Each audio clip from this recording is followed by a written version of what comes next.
Would you man feel away if a Nigerian politician came in and just done a Jerry Rollins?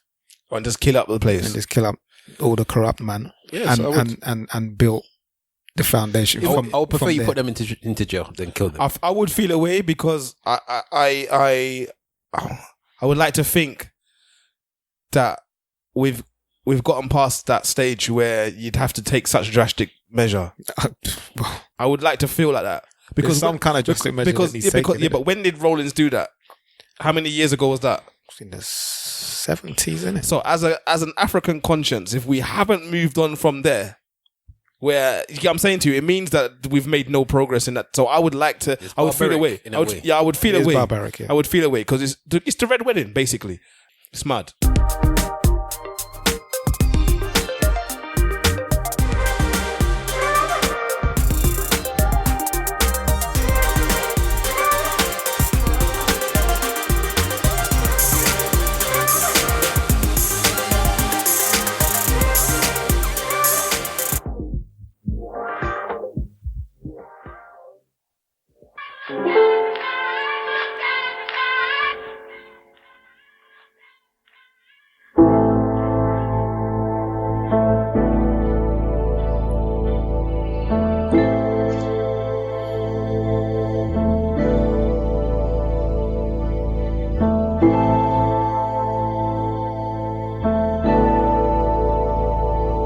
Black is safety. Black is benevolence. Black is a lifeboat after an SOS. Breaker, breaker, all clear. Black tells you it's all gonna be okay in the end. Black is granny. Black is auntie. Black is there's still meat on that bone, little girl. Am I eating wrong? Black is so warm and so pure. And when everything else fails, black endures. Welcome to the ESN podcast. Ladies and gentlemen, boys and girls, cats and dogs, rodents and other small insects, you're listening to episode 273 of the ESN podcast. What's going on? Mr. Wolf is your host today for real. What's going on? Jeez. I'm a little excited. Why not getting a round of applause, bruv? Mate. And he's whatever. Neck, man. As usual, Mr. Wolf is happy to be here. You can catch us everywhere at ESN podcast. You can hashtag us at ESN pod. Hashtag ESN pod. I did get it right. ESN podcast at gmail.com for the email. I was gonna run that. So yeah, you can rate and review us at Apple. Yes, on Apple Podcasts on review. Lovely. So please do that. So yeah, I'm gonna be your host today. A bit of a stuttering start, but to my left I have Big Wahala. Big Wahala on Insta. Big Wahala is that Big Wahala to what's good people. Big Wahala wants to get out of here as quickly as possible, yeah? Yeah. Let's hope we get that energy up. But what? I've got energy. I forget that I have to wait for this thing now. That's right. See, bare later. That's what I said to him. Why did you do it? Because I didn't know how he was going to do his thing. He didn't even say his... He did, straight away. Well, sorry. Just like you do. I wasn't ready. And to my right-hand side, I have Stavros, also known as Stavros the Boss Windros. What's going on? I am Stavros Bus. You can catch me at Stavros Bus everywhere. Hello. Walloos. And opposite me, we have the one they call not the Dread, the Rasta, the original Gaza Fist, Simple Simon. Oh Creator, I wish for you to guide me. I wish for you to be my salvation. I wish for you to provide salvation upon me. Oh Creator, I am ready now. I am here in this spot, vulnerable and waiting for you to offer me some salvation. Golly. That was a short excerpt from a poem by the Right Honourable Mavado. The poem in its original rendition is called I'm on the Rock, and it goes a little something like this. Baby G.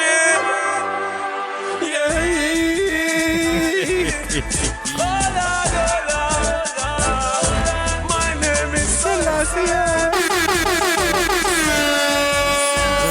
Welcome to the ESN podcast. Jehovah guide me, be my guidance, praise for salvation for me. Jehovah guide me, be my guidance, pray for salvation for me. Jeez. I'm on the rocks, Big tune. Jehovah guide me. I'm on the rock, I'm on the rock. So live my enemies. I'm on the rock. Take it to church. Celestial guide me. And not me, them can't stop. I will never give up. I like that Jay-Z version of that. That's how we're dropping that there. At Simple Simon FB on Twitter. I don't have Instagram. Gaza for life. You need to do more. Alliance of the yeah, I know. It's because I'm Gaza, that's why. But still, Gaza for life, Alliance of the Foundation. I know, but still, you gotta respect Mavado more. You know what? I still what tune I still love? The Mavado and Chip songs, both of them. Yeah. The Mavado and Chip songs are heavy, you know.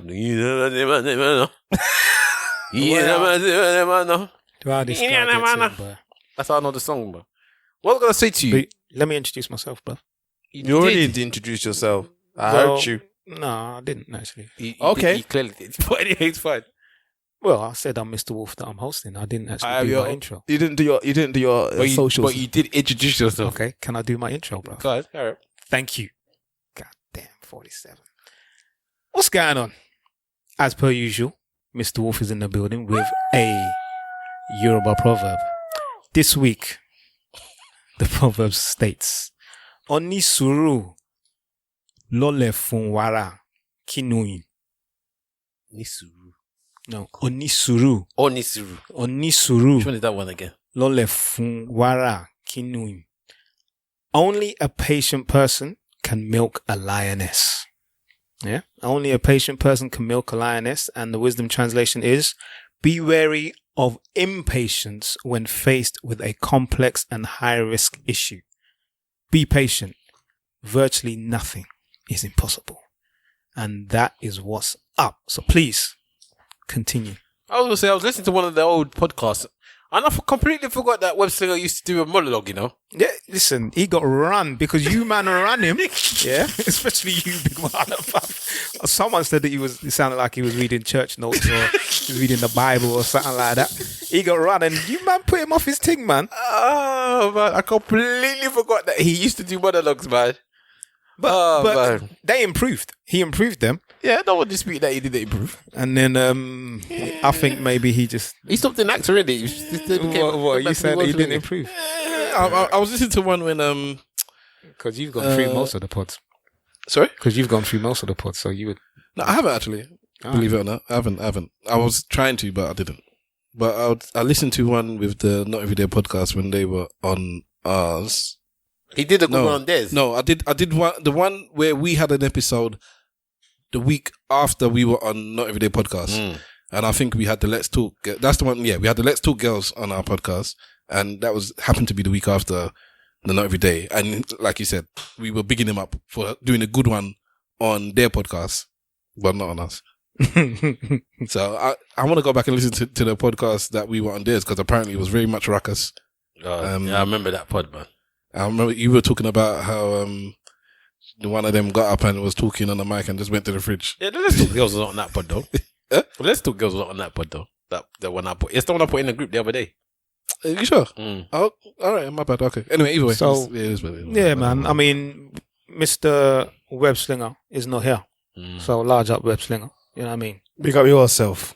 You can catch him on his socials, man. I think that staff should start doing a thing. What's that? I don't know. Whatever you guys do at your beginnings. Oh, that he should do something. Yeah. I should. Maybe you should read an excerpt from one of your erotic books. How much? Do you know what? Touching on that. I don't have to. Back in the day, Excuse me, bro. before we done an episode. I think we were doing something called Filthy Friday on Facebook. No, Yeah. I don't think it was before we did an episode. It was a long time ago. Long time before. Long time ago. It was long before we done the episode. Yeah, It was on Facebook. Yeah, long before we did that. I don't think it was before we did the podcast. Yeah, it was, man. I don't actually think so. I think I don't think so. But anyway, Filthy Friday was based on men and women in a Facebook group, and we posted some nastiness, man, some filthy and sexual stories online. And I recall that Stavros and Simple Simon had some very good ones. So maybe you could. The group probably still there. Probably still there. If I bruv. ever went onto Facebook, do you still frequent Facebook? No. That's Nope. your age, mate. I don't So web you should be slinger there. does, man. I barely ever go on it. I don't even know why my account is still there. I don't see the point in it. My miss is always telling me off because I keep teasing her that she's on Facebook time. So what I'll be about Facebook time is that everything in Twitter is on real time, and Facebook time seems to be like about a week or a couple of days later. I will go with that. She'll be like, did you see this? Oh, no, I saw it 2 days ago. That's the thing. If you want fast news, Twitter's the one. Yeah, man. Man said it with disappointment. Look, shout out to Zimbabwe. Still, they got I just randomly saw that they have Because you're on your phone. a new series, a new drama series, that's come out in the last few months, like July, I think it is, in the last few months. And the name of the series is Gaza. You're joking. I swear down. The series is called Gaza. It's about a boy and a girl in a small rural town that fall in love, forcing their reluctant families into an abrasive and combative relationship. Sounds like Romeo and Juliet. But yeah, it's the primary language Gaza, spoken yeah. in Gaza is Ndau, and the language spoken in Chipeng in the southeastern region of Zimbabwe. So Zimbabwe, big up yourself. Gaza. Shout out to the Ugandans because they had their independence this week, innit? Still. Yes. We'll touch on that. Let me just shout out, but not so much shout out. I want to tell people who the artist was at the beginning. So Mr. Wolf, myself, played an excerpt from a track from an artist called Salt. I don't know if anybody's heard of Salt before, but the group is fast becoming one of my favorite groups, man. I can't believe how good they are. They are, apparently they're a British band, but I think they're British American. And their latest album. So you just don't believe them? No, I'm not sure, because when I look them up, it says that they're a British band. When I listen to them, I hear American accents, All right. but they're anonymous. Nobody knows what they look like. Nobody knows where they are from specifically. So if they are from the UK, nobody knows whether they're from London or whatever. So that could have been a whole white person singing that thing there. It could be, but the idea of their album, Black fishing. their latest album is called Rise. They've got 2 albums. There's another one called 5. Well, we can tell if they're black or white. Did they spell it with a Z? It's with a Rise. What are you talking about? Right, yeah. Did they spell it with a Z? Let's have a look. Spell it with a. Hold on, I can't even see it now. I can't see. Don't worry. The joke is Oh, still right no. Yeah, it's gone, but it's with an S. All right, okay. Yeah. So they've got an album called 5, an album called 7. That was last year.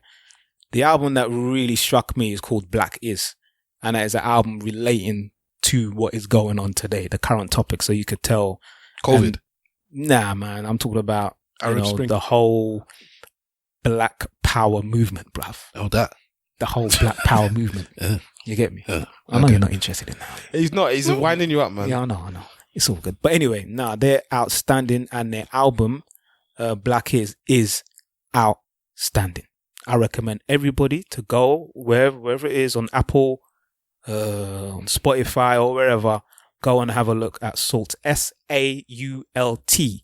And they brought out another album this week. And the album's called Rise. And that's a Bad Boy album as well. So go out there and What is it? have a look. Spoken words.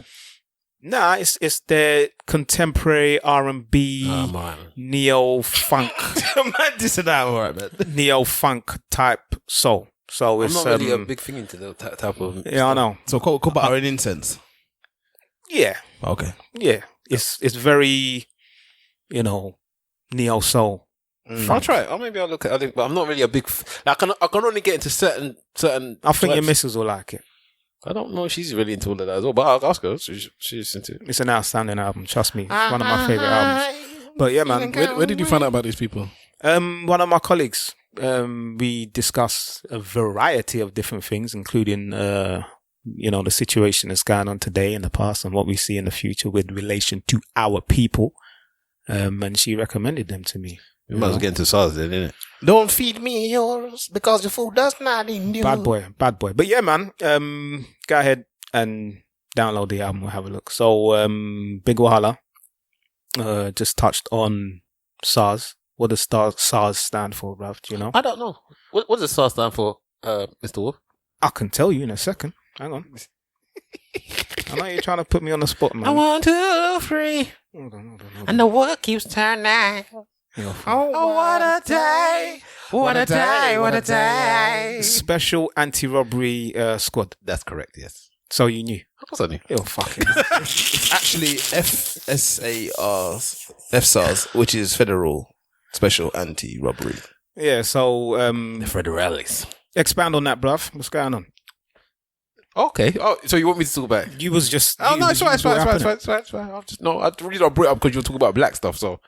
That's the blackest stuff that's going on right now, is it? It's the new black, forget it. So tell people about something. All right, so anyway, Nigeria's got a problem with corruption, as we speak about quite often on ESN podcast when we discuss Nigeria. But one of the corruption issues that we've got is within the police department. And SARS is a department within the police, again, as Mr. Wolf said, for anti-robbery. Robbery is a big deal in Nigeria. Armed robbery is a big deal in Nigeria. We make jokes about times how they knock at your door to tell you they're coming to rob. Sometimes they actually do leave leaflets on your door to tell you that they're coming on Tuesday, like the milkman to tell you they're coming to rob. That's not a joke. They actually do that type of stuff. We've seen it.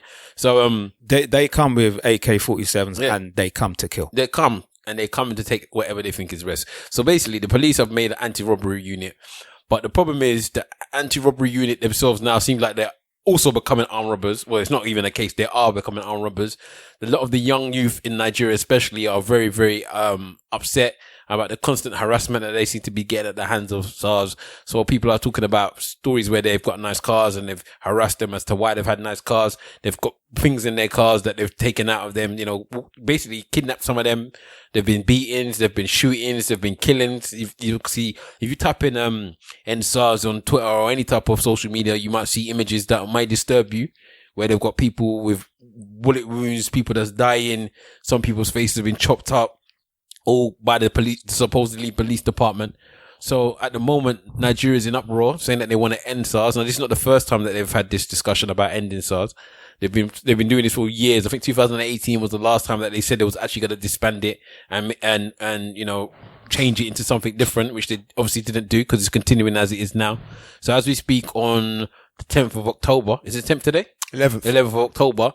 The Nigerian government have said that they are going to disband SARS, but they've also said within that they're going to basically bring another department that's going to do exactly the same thing. So as far as I'm concerned, you've done nothing. So it's like redeployment. Basically. Yes, exactly, redeployment. So you're not firing all the people that have been shooting all the protesters or beating all the people on the street or doing whatever they're doing. Or even holding them to account. Well, they blatantly said they're going to reallocate the people that's in the department. Did they say they're going to reallocate or did they say they're going to make a new department? No, they also said they're going to reallocate. Yeah, they said shall I tell you? Redistribute. Okay. Let me tell you what they are going to do. The Inspector General of the Flipmo Squad. The Inspector General of Police has dissolved the Special Anti-Robbery Squad, SARS, across all the 36 states, commands, and there's too many there, man. Federal Capital Territory with immediate effect. All officers and men serving in the unit will be redeployed to other police commands, formations and units. So it's not anything different to what, let's say, the US police force does basically with the mandem that are right. They're killing people. They just redeploy them. Exactly that. There's more. A new policing arrangement for tackling the offences of armed robbery and other violent crimes will be unveiled to the public soon. The issue that I got with this situation is, one, as you've said, you're just redeploying these people, but they're still corrupt regardless of where you redeploy them to. They're still going to be corrupt and they're still going to have this issue. Two, they're not focusing on what I believe is to be the actual root of the issue, which is again to do with the government and payment and making sure that people are getting paid the correct amount of money to potentially limit the amount of people that feel the need to be robbing. Because one, that will stop the robberies from happening actually on the street itself if the jobs are provided with correct pay. Two, the actual police themselves, if they were getting paid, what I would say is probably a decent wage, made themselves decide that I don't need to be robbing. You know what I mean? And three, if the whole country as a whole has got a better situation amongst themselves, then obviously the country grows and it becomes better. There's a lot of things that this Nigeria is upsetting me about, man, but it is what it is at the moment. I'm just happy that people are now taken to the streets to protest this. But if they're not going to change the whole of the police department itself, you're still going to have corrupt cops. Because before there was a SARS unit, there was still the normal everyday policeman that you would have to bribe just to get past one point on the bridge. Do you know what I mean? It doesn't stop with just these guys. Maybe those guys wasn't as aggressive as maybe the SARS unit, but they still used to hold their guns to you. They still used to, ask you for money. In fact, I was listening to a podcast the other day where you was discussing the police are holding a gun at you. Yeah. Yeah. So it's not even a case like this is something new. So as far as I'm concerned, if you're not going to plan to change the whole of the police department, this is just a little section of it that you're going to try and redeploy and then change it to something else. You're still going to have this issue. I don't know what it is about Nigerians what we're going to need to do to actually finish this situation with this country with regards to the corruption and making it a better place for all of us that are Nigerians. But something needs to be done, man. It's too much. It's too long now. It's too long. The country has too much potential for us to be wasting it like this. It's just a waste. I think that it's not just a Nigerian problem. I think that you will have corrupt police everywhere, all the time, But like you said, there's levels of corruption in it. So before this whole SARS unit, you always had police doing their thing and trying to harass people for money and asking for bribes, and maybe you could even speech them and send them away and what have you. I know people that have done that. But if you are interacting with this set of police that they are claiming are going to be disbanded, then, you're in for some trouble. And the problem, like you say, that we have is just a corrupt nation. A lot of nations are corrupt, but we're just talking about our own. What can we do to minimize the corruption that is within our country? I think it's, I don't know, man. Well, I made a good point, right? It sounds like a really, really simple thing, or a very small thing, but the salaries, even if, so there's two things that's wrong with the salaries. The amount and the fact that they don't get paid systematically. Yeah. So somebody could be working, especially those people that work in government organizations, could be working as a teacher or as a police officer or any emergency service, and they might not get paid for 3 to 6 months. And then they get some money and then they don't get paid again for another 3 to 6 months. So that uncertainty about when their salary is going to come, it develops a certain mindset for you, for one. And two, it almost encourages you to then do the bribery thing, because you're now still expected to go to work. You're still expected to complete your function in whatever your job is, but you're not receiving your pay for it.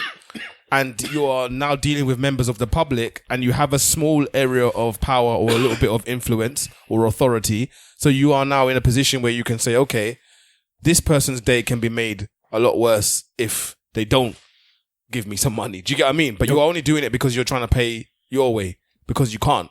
So I think I wouldn't say only, but I'll say it's a majority. It's a majority. Are we sure that is the case though? Yeah, no, but people are not getting paid. Trust me, I've got members of family that work across like government, especially teachers. Yes, yeah, always I was definitely teaching. Yeah, the teachers, the doctors, the doctors have just a month ago had finished their second strike in Nigeria over the COVID period due to pay. Yeah. So early September they stopped their second strike because they don't get paid. So striking in a lot of these countries in Africa is a normal thing for on government sectors for people not getting paid. You need to be careful, because the dogs that you've made to set on others, eventually when they see that you're not feeding them the same way that you're eating, they're gonna change and step on you, because I can't see Nigeria getting on for too long without people having a proper uprising and start going on a mad flex. Because there could always be a coup, you know. You have to remember, in Africa, a coup can happen at any time, boy. Because at the moment, everyone's upset with Buhari. Everyone's upset with the way that the people in Nigeria, people outside of Nigeria, have a different obvious perspective of Nigeria. But the people in Nigeria seem to have a problem with Buhari, and they seem to have a problem with how things are going.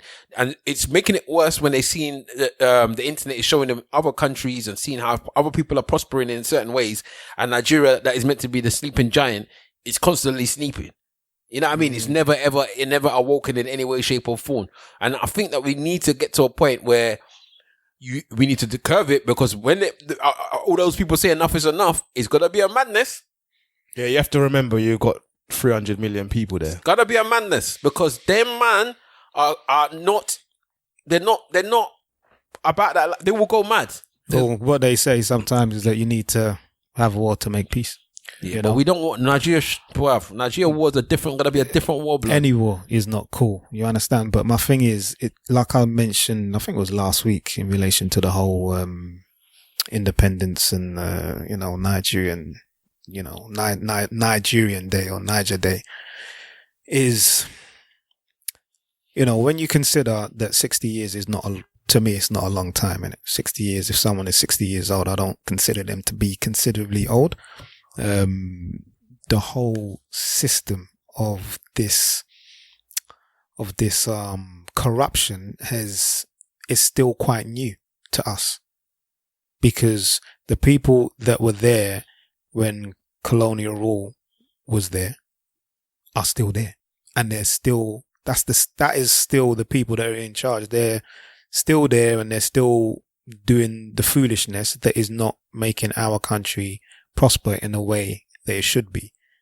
I believe that it's going to take quite some time for us to see Nigeria evolve in a way that it's supposed to, unless, like you say, there's going to be some kind of a coup. But the younger generation, apparently Nigeria is one of the youngest generations in the world.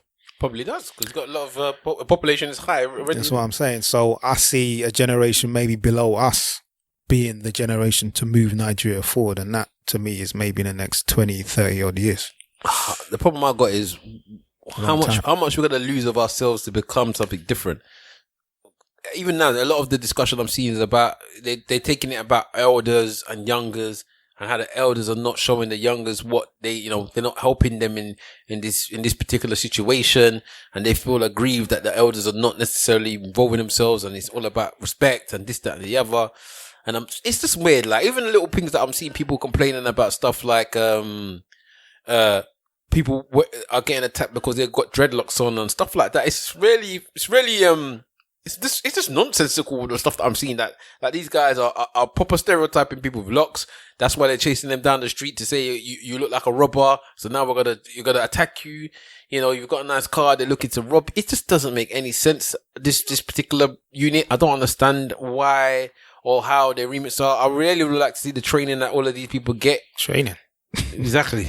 They put special in front of the name, and that is it. That was the end of it. Yeah, we are special. They should never have done that, because that will give them the authority and the power trip required for them to push exactly. Shout out the shield. Yeah, special. On a positive note, though, with relation to Nigeria and the politics, this isn't new news, but it is something that I see that could change things in the future. They lowered the age of people who can enter politics, who can be a member of whatever type of House of Assembly. So I think it's lowered down to I think it's 30 or something like that. So with that said, there are younger people now entering into politics. So we can only hope that these people, whenever you get into politics, there's going to be some kind of corruption in it. I remember staff talking about the level of corruption. If there's, £100, maybe in this country, the politicians will take 10 or 20, but they will make sure that shit gets done. Yeah, that was simple, Simon. It was simple. Whereas in Nigeria, they'll take, 70, 80, 90, and then the 10 or the 20 that is used for building the roads or whatever just won't get done, or get half done. So if there are young people that are in politics, are they going to conform to the way that the politicians are over there? Or are they going to stand firm and steadfast and change Nigeria? I don't give a fuck about age. I just want somebody to have a conscience. Well, my thing is that the older, I think it's just the generation that is so old that are kind of still got this colonial type. Yeah, but don't you want a legacy? I don't know. Like, They don't know. Don't one of them want to be the one that changes Nigeria? Don't one It's of you mad, want to be innit? the one that when you die, you leave that legacy. You said, "Look, I changed Nigeria for the better. I made." They want to be the rich one. I changed it. It's culture. So for instance, we were just on the phone with somebody that said they wanted to be in a WhatsApp group with us. And if we started... Did you actually say that? Yeah, but yes. Okay. Yes. Always. If we even if we started it, like, because of the culture of the four of us, bringing somebody else in that is not part of that culture is like, then it's just, do you want that person there because that person might leave because like this culture is not for me, or you might say we are not including you into this because you are not of this culture. And it's the same with the government there. If you come we are not allowing you into this government if you are not of this culture, because you're going to mess up what we're doing here. You're not part of our team. It's like being a manager and a team, and this person comes and, sorry, Ozil, you have to sit this one out. Your culture is not with us. You don't mix and blend. You're the oil to our water. Nah. Mess up. Let me ask you then. It's a good point. Mess up. Let me ask you then. Would you, man, feel away? Would you, man, feel away if a Nigerian politician came in and just done a Jerry Rollins? And just kill up the place. And just kill up all the corrupt man. Yes, and built the foundation. I would prefer you put them into jail than kill them. I would feel away because I would like to think that we've gotten past that stage where you'd have to take such drastic measure. I would like to feel like that. Because some kind of drastic measure. But when did Rollins do that? How many years ago was that? In the 70s, isn't it? So as an African conscience, if we haven't moved on from there, where I'm saying to you, it means that we've made no progress in that. So I would like to. I would feel away. I would feel away. Barbaric, yeah. I would feel away because it's the red wedding basically. And for me, don't get me wrong, I there's justifications for stuff and that, and I could see why somebody might feel like that's the right thing to do. That's up. But if it actually happened, I would. Would you be saddened? I would be saddened. I would feel away. I'd be embarrassed. There'd be a certain level of disdain for it as well. Like it's mad. I don't want anyone out there killing my people if they don't have to. Like, I prefer if it's a case that is they're war criminals or criminals or whatever, then put them in jail. To murder them all just makes no sense, because you might end up murdering people that actually haven't done anything wrong. And you got to shout out, man, like, this is my guy, Thomas Sankara, because that's what he done. He held them all accountable and made them pay their way out. So you are the corrupt ones. I'm moving you aside. You're gonna have your place in court, your time in court, and then we'll take it from there. And then he brought in some others. And the other thing you have to take into account is that a lot of these, if not all of them, have got children as well. Yeah, you might be taking out a man for the evil that he's done. The legacy continues. But but like now you've created an angry Vengeance. person. Yeah. Listen, you got to think of it also in this situation. You can't start a democracy by murdering everyone and then say we are doing democracy. I just think Kill Bill democracy is a Volume 3. foolishness, isn't it? Yeah, exactly. Kill Bill Volume. Yeah, basically. I hope that's coming at some point. But yeah, man, it's one of those situations where it's a big thing. It's trending highly. Everyone's looking at it in a way. You see all the celebrities from all different cultures as well as all different countries with the End SARS hashtag. Salute them for all doing it and whatnot. But yeah, man, Nigeria itself has to look at itself and make the change. It's not something that we can. I don't think it's something we can hashtag our way through. You know what I mean? Did any of you partake in the social media stuff? Because I didn't. I didn't either. Oh, the SARS thing. Yeah, and I've seen a lot of British Nigerians that I follow. I didn't even know, bro, because I'm not really on the Twitter, innit? So you don't count because you're not on it. But I probably would have gone to the protest today had I known that it was going on. So there was Wizkid was there. Wizkid was there, yeah, man. The London one, and he complained that he should have been in the Nigeria one. Well, he lives in London, innit? Oh, I feel kind of helpless, so I haven't started this conversation, I haven't been involved in this conversation too much. I feel kind of helpless here. It's a lot of these kind of things when they're happening back home.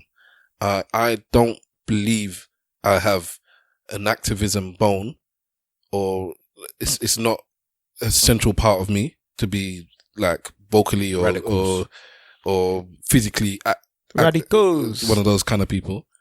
And then I don't feel I could do the social media thing a little. I don't think I could. As much as it might seem like I don't live on I feel fake on social media. Yeah, so I can't do it all day and night. It's and not then for everyone. I think just to do the odd hashtag here or there, I don't feel like it's. And fake is not the word, but I just feel it's like an empty gesture. It's disingenuous for me because for one, I can't give you. Even though I'm talking about it on a podcast, I haven't really got enough knowledge to be there. Which is why I'm not even. It's because I've known about this for not a long time, a couple of weeks. Because I listen to African news, so I've known it's been bubbling for a couple of weeks now, and then obviously it bled over this week. So it'll be last week as you're listening to this, if you're listening to it when it's released.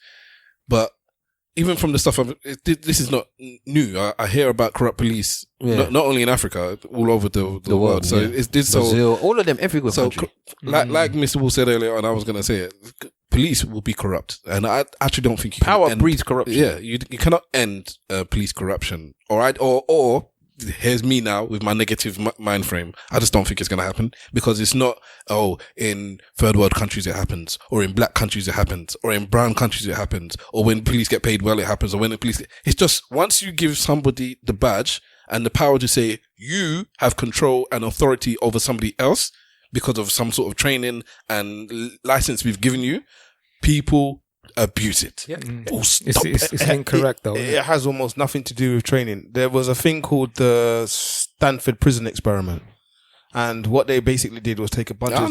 but that's my point. You gave them rule over some... Well, you gave them authority. Kind of. Yeah, exactly. You didn't even... Tell them about... Because sorry, I shouldn't have cut you off. Say that one. Yeah, so there's a thing called the Stanford Prison Experiment, which is literally they took university students or college students, and they took a large group of them, took them to a location, and split them into prison guards and prisoners. Yes.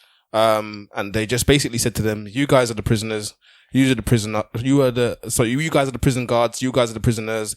The prisoners have to listen to what the prison guards say. The prison guards, have say over the prisoners. That's how they said. Carry on. Yeah. So then they kind of put them in basically like a movie scene effectively. So they've got a makeshift prison.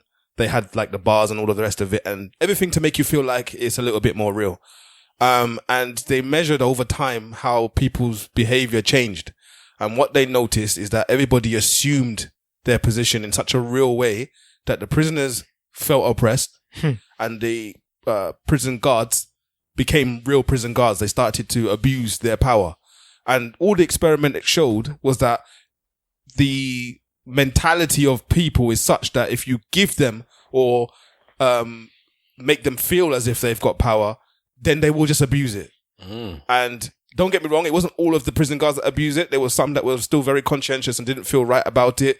There was, I think, if I'm not mistaken, there was one prisoner who left early and one prison guard who also didn't want to be part of the experiment.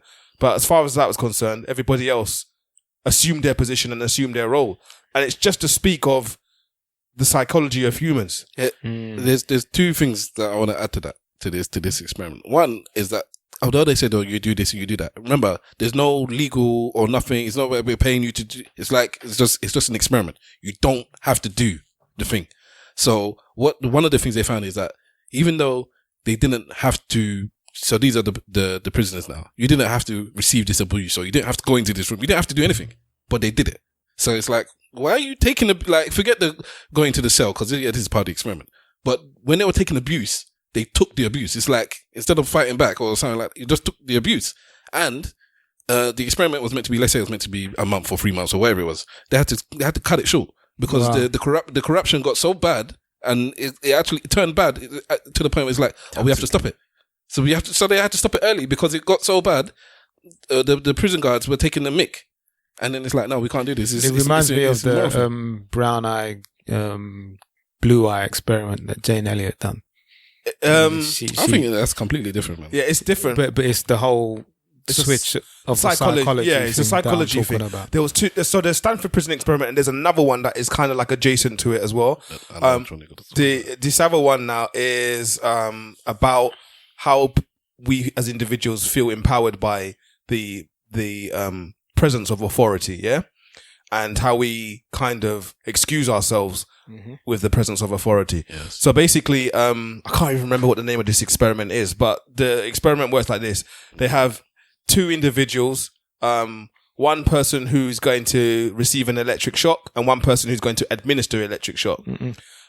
These two people are not known to each other. And the person who's administering the electric shock does so from behind the glass where the other person cannot see them. They're told points at which to administer this electric shock. And they have a person in a white coat standing next to them who represents what is a doctor. And that person coaches them through the process. So they're told that they need to administer the electric shock if the person says something or does something. Milgram experiment. There we go. So it says something or does something. And the shocks that they give them are varying in voltage. So it goes up, basically. It increases. So what then happens is they start, and it's like, yeah, you have to give them a shock if they do this. The person shocks them at the lower level, then they are encouraged to increase the level. There comes a point with every single person who was in this experiment, there came a point where they were like, yeah, this is too hard. I don't want to administer this level of pain to somebody else. And then the person in the white coat who represents the doctor in this situation says, oh, don't worry. They need to either receive this because of X, Y, Z, A, B, C, or this isn't too much. It would never kill them, kind of thing. Yeah. And most of the people, once they've had that piece of coaching there, will push through and continue to shock this person at the higher levels. The reality of it is no one's being shocked. The person on the other side is acting, but it does show. Okay. What it does show is that when somebody feels like they have authority on their side or that they're empowered by authority, they remove their own guilt. And now it's just because I'm doing as I was told. It was almost like, how did the Nazis do what they did? Okay. And it was like, well, because you always hear under war, when the people come out the other side of war and you ask them, how could you have done these atrocities? And it's like, I was following the foreign orders. I was told. Let me ask you a question. Can I just read the Wikipedia for the Milgram experiments? It was an obedience and authority, to authority figures with a social psychological experiments conducted in Yale in the early 60s. So they measured the willingness of study participants, men from a diverse range of occupations with varying levels of education, to obey an authority figure who instructed them to perform acts conflicting with their personal conscience. Participants were led to believe that they were assisting an unrelated experiment in which they had to administer electric shocks to a learner. These fake electric shocks gradually increased to levels that would have been fatal had they been real. The experiment found unexpectedly that a very high proportion of subjects would fully obey the instructions, albeit reluctantly. Can I ask you a question? One that you may have to think about, to be honest, but I'm going to ask anyway. Is there any time that you yourself can think of where you have been in a position of power and you've abused that power in a negative way to the other person that you're doing it to? Probably. You got an example that you could think of? Not really. Whilst everyone's thinking, so I'll give you time to think, I just want to jump back quickly, and M.I., a Nigerian rapper, has a song on a mixtape called Illegal Music, I think it's called, where he takes samples from other songs that he couldn't get cleared. So he's made a mixtape of songs that he can't get cleared, and it's called Illegal Music. And one of them is basically done a 99 Problems, so Jay-Z's kind of song. So it's called 99 Problems. And in it, he's talking about things from different points of view. And one of them, he talks about a policeman basically stopping people and taking their money. And then the person's like, you know, blah, blah, blah, why are you doing this to me? And then at the end of that verse, he basically says, look, boy, when I go and I've taken your whatever I've taken from you, I'm going somewhere else, and my boss is going to take money from me. It's such a good little thing. It's really short, just a verse, but it lets you see from the other side. It's like, this money it's not all even going into my pocket. And if I don't take the money from you, I still have to give this man money from somewhere else. It's this system of corruption. That man might not have been corrupt, but once he's entered that system of corruption, you follow instructions. You yourself become corrupt. So yes, I've given you guys time to think of your bestiality. It's possible that I have done it, but I know that there is probably more times where I've been conscious of the fact that I may be about to do it and I've stopped myself, because sometimes to you, the transaction doesn't seem like an abuse of power. It doesn't seem like you're marauding your power. It's only when you look at it from the other person's point of view, like, hang on a minute, the only reason why I can do or say this is because of the position that I'm in. That is kind of me just executing the authority and power because I can. So I fight against that a lot. And I'm talking primarily at work because I'm a manager. So as a manager, I'm always conscious of this. I'm always conscious of not like consequences. I'm always conscious of not abusing your power. Of not abusing my power. I think probably as parents, it probably happens with the children as well. Yeah, parents, they don't have that even have the shame of. They'll do it. They'll abuse their power quite happily. Yeah. In fact, they take joy in abusing the power. So there's that. I try not to. There is some circumstances where you just will. Circumstances where you just will. So yeah, I guess I'm not entirely innocent of it, but I am very cognizant, and I do try to limit as much as possible. Definitely at work, I'm very cognizant. Well, now I'm not so much in management, but when I've been in the past, especially how high I was as well, I was very conscious of not abusing my power, to the point where I always, one of my key management skills I always had was I always used to show any staff member that I had that I could do their job. That I could do their job straight. So so if I'm telling you to stay behind to do something, I will be behind with you doing that thing. So they can't go home and say, oh, my manager made me do something that he himself wouldn't do. So I always was on that level of, you see me do this. So the reason I'm asking you to do this is not because I can't do it, it's because I need you to do it, because I have other things to do. Because I think at times when people are looking at managers, they forget that there's other things that managers may have to take into consideration that they don't have to ever think about ever. Of course, yeah. So they think, you're a manager, you get on with your job, and you're making me do all the shit. They don't know the amount of stuff that we had in the background that you have to deal with.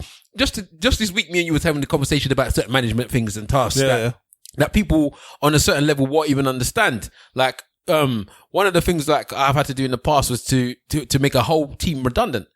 The amount of pressure that I had thinking about who I had to get rid of, or which team people are going to go, and then having that in your brain and having to speak to that person every single day. It's not easy. It's not an easy situation. Being a manager is not as easy as people like to pretend that it is. It's yes, we understand that you're in power. Yes, maybe you have more money than others, but to have certain responsibilities that come with that management title is not as easy as a lot of people take into consideration. Management is good when it's good and horrible when it's not. Because in the end, you are the responsible person. Yeah. Whatever. If you got somebody that's a nonsense, yes, they're also going to get fired, but you are also going to be held as responsible for that person's actions, 100%. Regardless if that's the thing that you do. But that's it all day. But definitely with regards to management, and when I was at work, I always tend to make sure that I didn't abuse my power. But I suppose certain things, but I don't really think about the question until I've asked it now. But little things like the fact that I'm quite big. Yeah. But I always, especially my wife, she always says stuff like, "You're very big. This is very different for you." So maybe in those times where I can abuse my power, like if I'm walking down the street, I would expect someone to walk out my way. Like I wouldn't expect me to be the person to move. Big privilege. But stuff that you understand what I'm saying? So I wouldn't expect me to be the person to move. I would expect the person to move out of my way unless they're bigger than me, and maybe then we'll come to a point where we hit each other or something like that. 2 tons of fun. But stuff like that is maybe a way that I can see that maybe I do abuse what can be considered power. Yeah. Stuff like that. Even little things like when I go to the gym, even though I'm not doing it intentionally, if you hang around that person long enough in the gym, they will get up because they're like, oh, this person's waiting and he's big. They will get up. Yeah. Do you know what I mean? Certain things like that, you're not actually. It doesn't have to be because they're big. It's because this person needs to use the equipment, and when you go to the gym, you talk to me. So you don't. I don't think you know, blood. You think if you were, it's not though. It's the way it pointed at it. That's what I'm saying. Are you saying that if you were a skinny bud and you were standing in the same place, they wouldn't move? Bro, eventually they say, "Oh, this person needs equipment. Let me go." Bro, there's some bullies in the gym, you know. You see somebody come to the gym, you see you're there doing your 10-10 plate, whatever, you're skinny, do your 10-10 on each side or whatever, your 30 kg bench press. Yeah. And then you see the man that you know is a big man there coming, he starts looking at you. How many sets you got left, bruv? Even asking that question, yeah, is enough to make some people intimidated. Yeah, but maybe it was, but I'm saying... okay, fine. You'd be surprised how people bully people off equipment.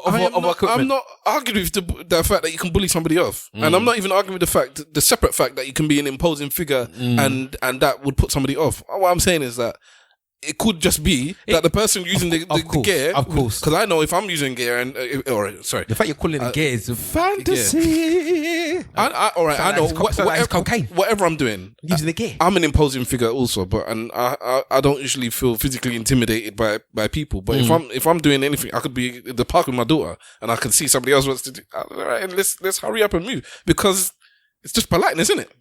There's some politeness, and there's sometimes where you can feel like you're... Is politeness even a word? Politeness, yeah. Why not a word? But there's sometimes when you can see that your figure or you're into... Especially certain times when... it's... Okay, again... It's a Nigerian question. There's a lot of things where people talk about with women and how they feel intimidated in the gym, and men can make them feel intimidated. No, the barbershop as well. Yeah, stuff like that. You'll be surprised how many people, their actions are on a... The whole reason why they're reacting the way that they are is because of the person that they're dealing with. Because if somebody their own size, somebody their own size, they might tell you, like if you're not that big, they might say, do you want to do go back to back? We can share the equipment. But because you're so big and they know that they can't match you in what you're doing, they'll tell you, they'll just leave. You'll be surprised about how there's gym politics in that. But there is bare gym politics. Okay, I don't see that last one as intimidation though. I just see that as a common sense. If me and you are the same, let me ask if we can go back to back. But if we're not, then let me just clear up and done now, because I can't lift what I expect. Yeah, but you ain't finished though. You go back to back with somebody on the bench, you might as well sleep with them, really. Why is that? Because there's the sweat on the bench and that. Not everyone has the sweat thing that you put down. People put down their towels as well. So they lift up their towel for each time. Yeah. Oh, that's long. All right, cool. Go on. It's not a big thing. You put down the towel. If you want to be hygienic, it ain't that long, boy. I hear you, but go on. But yeah, so it's the problem is when the people want to spot you and they want to put their whole balls in your face. That's the problem. But I don't get spotted, to be honest. So. Nasty. What was the question again about intimidation? Yeah, so I said, is there any been a time that you have yourself abused your power? Yeah, has there any been a time? Has there any been a time? Any been a time? Any been a time? Boy, I don't think so. I think I'm genuinely a nice person. And sometimes management and being nice doesn't correlate and it doesn't go together. But I find a way to do it. I've got quite a lot of responsibilities at work. I have to deal with staff, a number of assets, expensive assets. When things fail, I've got to make sure that they're sorted out. I've got to deal with so many different factors and customers as well. That's the one I thought that you guys might be. Have you ever abused your power with the customers? Nah, what tends to happen is that customers tend to do silly and stupid things most of the time. Mm-hmm. Do you know what I mean? So, and do you get retribution by abusing your power? Nah. The idea is just to get them moving on as quickly as possible. Okay. You know what I mean? I like a very easy life. I like everything to be cool. There was a time when I was in a really, really high, intense and busy environment as a manager. But because of my personality, whenever I was there, it's almost as if the intensity level just dropped. Mr. Wolf is working. It's all good. Do you know what I mean? Are you sure you don't want to say your real name? I'm positive. I nearly done it though. You know what I mean? But now, because of my personality, I'm very cool, calm, collected and calculated. And I'm not one to abuse my power. But there's been many times when I've been in a position of power and I've had to tell people off. You get me? Yeah, but that's not abuse though, if it's justified. Yeah, it's not. But it's just that management side of things. That's the only part where I may find it a little bit, not difficult, but maybe somewhat challenging, because I tend to get on with most people. You know I'll be interested to see if any of our partners had a time where they felt that we as their partners have abused what power they've given us. Do you think that you have? I probably have, or my wife will probably say there's been times that maybe you've abused what you have the power that she's allowed me to have. Yeah. Actually, I'll ask a question. I have the power. By the power of Big Wahala. Grayskull. Grayscale. Grayscale. My skins is all right, man. Do you, man, tell your women that you love them? Yeah. All the time. Like you know, Rasta? Rasta.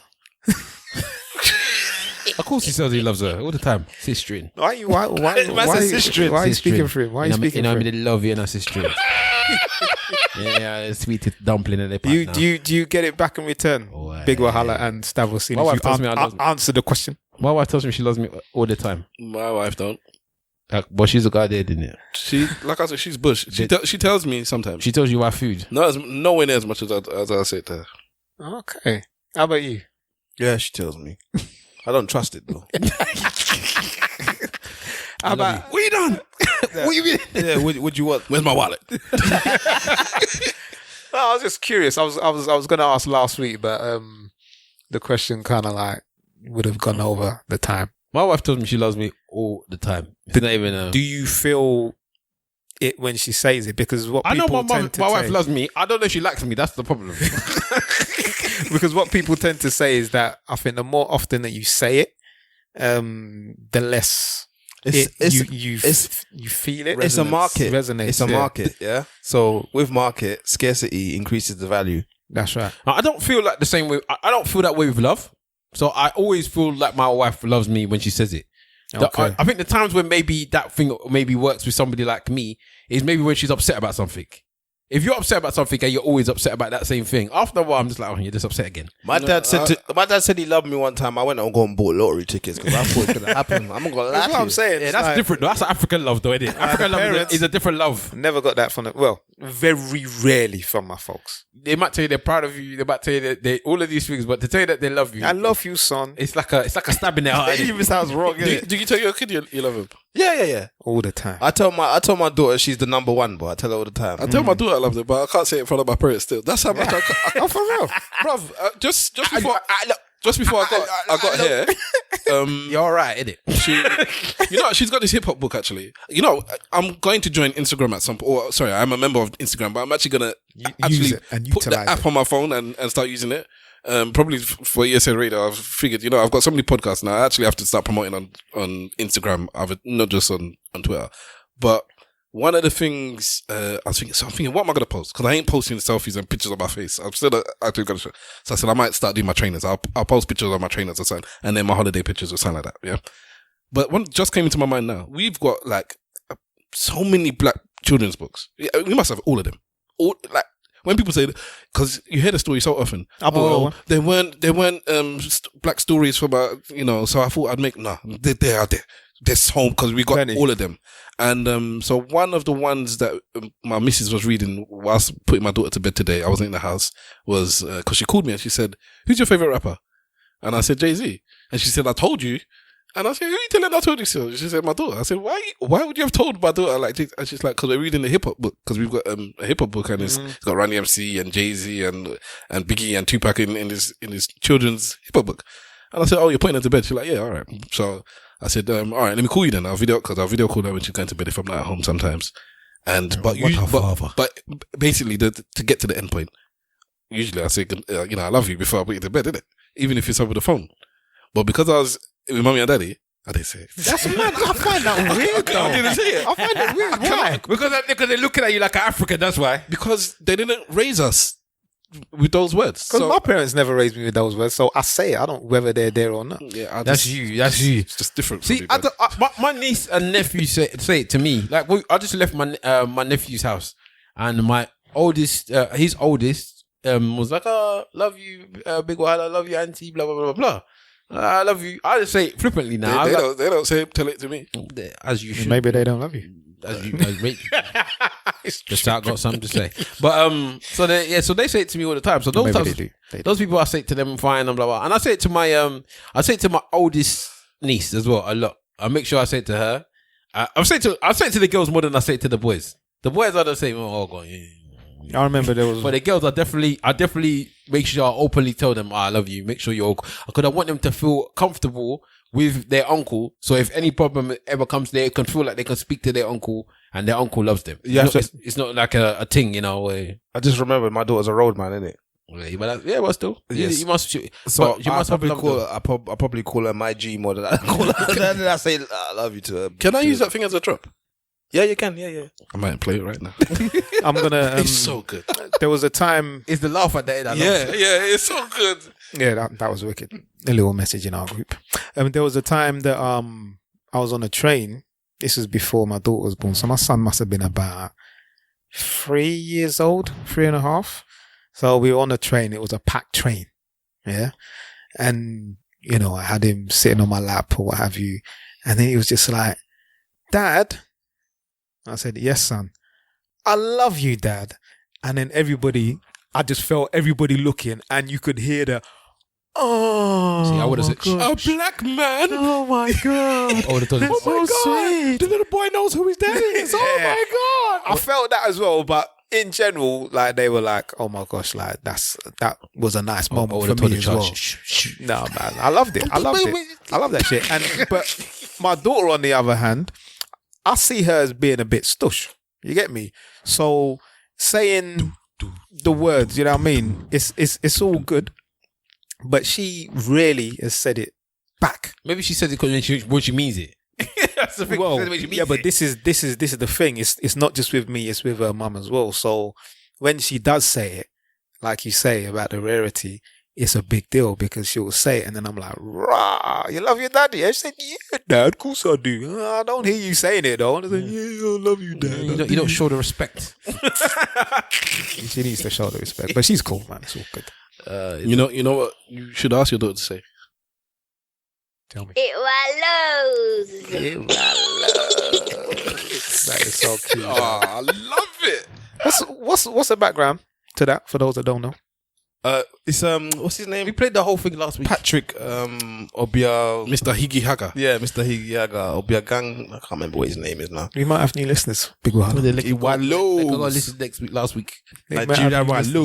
Anyway, Before you move on to the next topic, seeing as I've been back for about holiday for I don't know how many weeks now. Yeah, what we supposed to do that? oh yeah, Because it's a very long story, but I'm going to try and do it very, very, very quickly. Go on. So whilst on holiday, we was in a resort. It's the first time I've been in a resort, and now I understand the resort now. So The first time you've been in a resort. He's always gone outdoor to live. I don't go to resorts This is the first time you've been to a resort. unless you want to count the one that we went to with the family as a resort. Was that a resort? It is, but yeah. You never been to a resort. When you say resort, what are you talking about? All inclusive? Yeah. Four yeah, star, 5 What kind of life are you living? I don't do that because I don't stay in the hotel. You don't love your Can wife. I finish? Can I finish? Why? When you go on holiday, you must go to a resort, man. Why? Because that's the best holiday to go. Why? That's what women like. They like to be relaxing. They like to have their cocktail brought to them. They like to be having everything, resort-ish. Paul, no wonder you're dragging your wife all the way around these to go look at all these things. Because I've never been, because you're not taking her to resorts. I didn't know that. I've never been to one, so I didn't know what they were like. Now I understand it better. You went to the Caribbean and didn't go to a resort. Yeah, well, we didn't. We You're on a didn't cruise, What, innit? cruise is like a resort, though. Yeah. Okay, if you want to count the cruise. Yeah. I would say that's a cruise ship is a resort. Yeah, Yeah, you can that's say madness. it. I cannot believe you said that. I never knew that. I don't go resorts. Wow. All right. For those who don't This know, is mad. When I try and be a seasoned traveler. I try and travel a lot, but I have no intention of staying in the hotel. I've been on to numerous holidays. Only with you, man, have I not stayed in a resort. Every other holiday I've gone to is resort. Okay, but then that's what you like. I don't like staying in. I don't stay in a hotel. So all right. What's with you, bruv? Why are you looking at it with such disdain? He doesn't understand This is- it. I don't understand it. it. I don't understand it. I don't understand it. All right, this holiday was the first holiday in my life. In my life. That I wanted to go and rest. I had intention of not leaving the hotel. It's like we rented a car, but I was nowhere like, to go but anyway. I'm not. We ain't going anywhere. Could have gone places. It was because You rented a car as well? yeah, we rented the car. Okay, cool. Go on. There's hardly any cases where we went. I can't remember where did we go. Somewhere in one of them Greek islands. Yeah. So, anyways, it's the first time in my life I said because I as far as I was concerned, I was overworked and underpaid in the UK. It's like I was just doing. I was looking for the man every night. I think at the time I was doing like 3 podcasts, work, doing stuff with my daughter. It's like I just felt overwhelmed with stuff. It's like I need a break, and I hadn't had a holiday in ages. So I said, Please, obviously it's not ages, blood. It may be 9 months. For me, it's ages. Yeah, but remember, two holidays have been cancelled in the meantime. Let the streets know that ages is not necessarily age for most people. 9 months? Probably not. It's not going to be more than a year, is it? It wasn't. When's the last holiday? Where did I go? I'm pretty certain you went somewhere. I'm sure you went somewhere. Did you even go somewhere this year already? No, May was my last holiday. May last year. Yeah. So yeah, okay, then. Yeah, I think it was May. So a whole year. When's the last time I've been a year without a holiday? Well, for me, there's some people that ain't been on holiday for 10 years, 20 years. I am a seasoned traveler, so me, it should be 3 or 4 holidays a year for me. I had 2 holidays cancelled. When are you going on these only holidays? These higikao, no results. I understand now. Anyway, tell your story, man. Yeah, it's amazing to me. Sorry, I'm gone. I'll hear the story. Well, anyway, all right. So it's the first time I wanted to rest. So I had no problem with going to this resort because there's this and that. I didn't. When we called up, they said, there might be children's things, but we don't know because of Corona. We haven't actually had them in. But when you come, it's actually going to be the start of the summer season. If any of you Brits come, because it was clearly it's a British place. If the Brits come, then we'll have them in. Fortunately, we had them. So, anyways, there were the people there. They looked after them. My daughter loved it. So that's first of all. There were swimming pools. There was all this madness. And then there was people doing stuff with the children that were there. It was a family-orientated hotel, resort, whatever you want to call it. So she loved it. So I think that's going to be the first holiday that she remembers. Yeah, that's good. It's important. So she's been to many places, but I think that's the one that she's going to remember. So anyways, one night there was an argument on my floor. We was on the 2nd floor. And eventually my missus was like, this is like 2 a.m. now. I heard them about 11, but I was watching the film. I put my headphones in. So my missus woke up. And then when I came out, I see that, some northern lads were having an argument. And the Russians? Yeah. So it was 2 friends and their women plus their children. Mm-hmm. All right. At 2 a.m.? Yeah. Well, the people that were actually arguing was the 2 friends. Oh, okay. The 2 male friends and one of the women. Yeah. All right. The one of the friends wanted to go to his woman, and the other woman and the male friend were stopping him because he was intoxicated. Okay. And so my missus eventually was like, go and sort it out.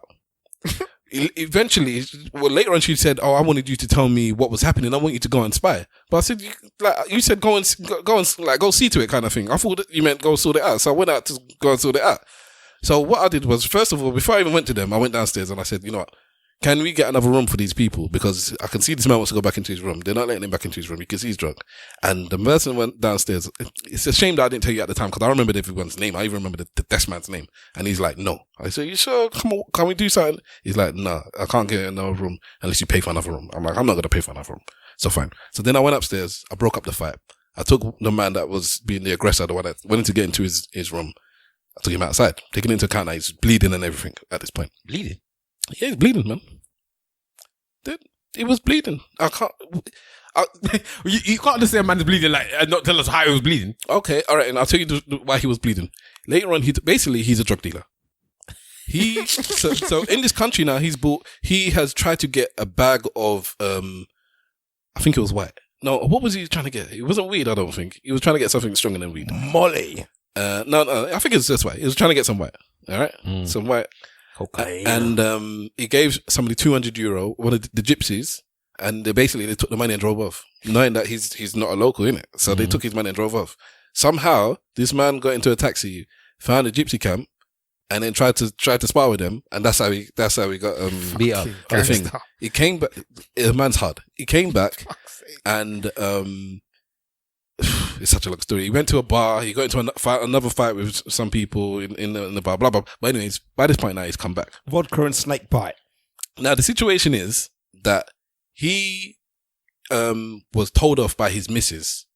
You lost the money, not because you shouldn't have been doing what you're doing, because she knows a man's a drug dealer. She's vexed with him for losing the money. So he has had to pay for a taxi. This is all while I was sleeping. While I was watching my film. So between 11 and 2, he has gone and all this has happened. He's come back and then started fighting again. His friend had to pay for the taxi because the taxi that he took to the gypsy camp, when he came back, he didn't have his card. He had his wife's card. When he tried to get his own card to pay for it, so when he went to cash point to get money out, he couldn't get money out. So then he had to go up to his room, and his missus wouldn't let him in because he was drunk and aggressive at the point. So then his friend had to come down and pay for him, blah blah. So this is all happened whilst I wasn't paying no mind. But anyway, as we're talking to him, it's such a long story, but I want to get to one of the big things that we started speaking about. Basically, the man broke down and cried at some point. He's drunk, so it's gonna happen in it. It's gonna happen. But the reason why he cried was he started opening up to me, and he said, because first of all, sorry. Another side there's so many side stories. One of the side stories is his friend didn't like me because I was black. Wow. Yeah. So of course, he's from the north. And that's what he told you. He said because at the end of every night they have this bit of green where they have a stage and they do this thing for the kids. Yeah. And so all the parents go there. It was hardly anybody there, by the way. It was like about 6 families. Towards the end of the week, they was inviting locals to come at discount price. So you had some of the locals come, but the Brits, for the first half of the week, it was only about 6 or 7 families. So we'd go there and basically, everybody, kind of, like you can see everyone. So he said that the man had a problem with you, and he thought that, he said, first of all, he said his missus was, what did he say? There was a certain term he used. He said that she thought that I was giving her the eye. And I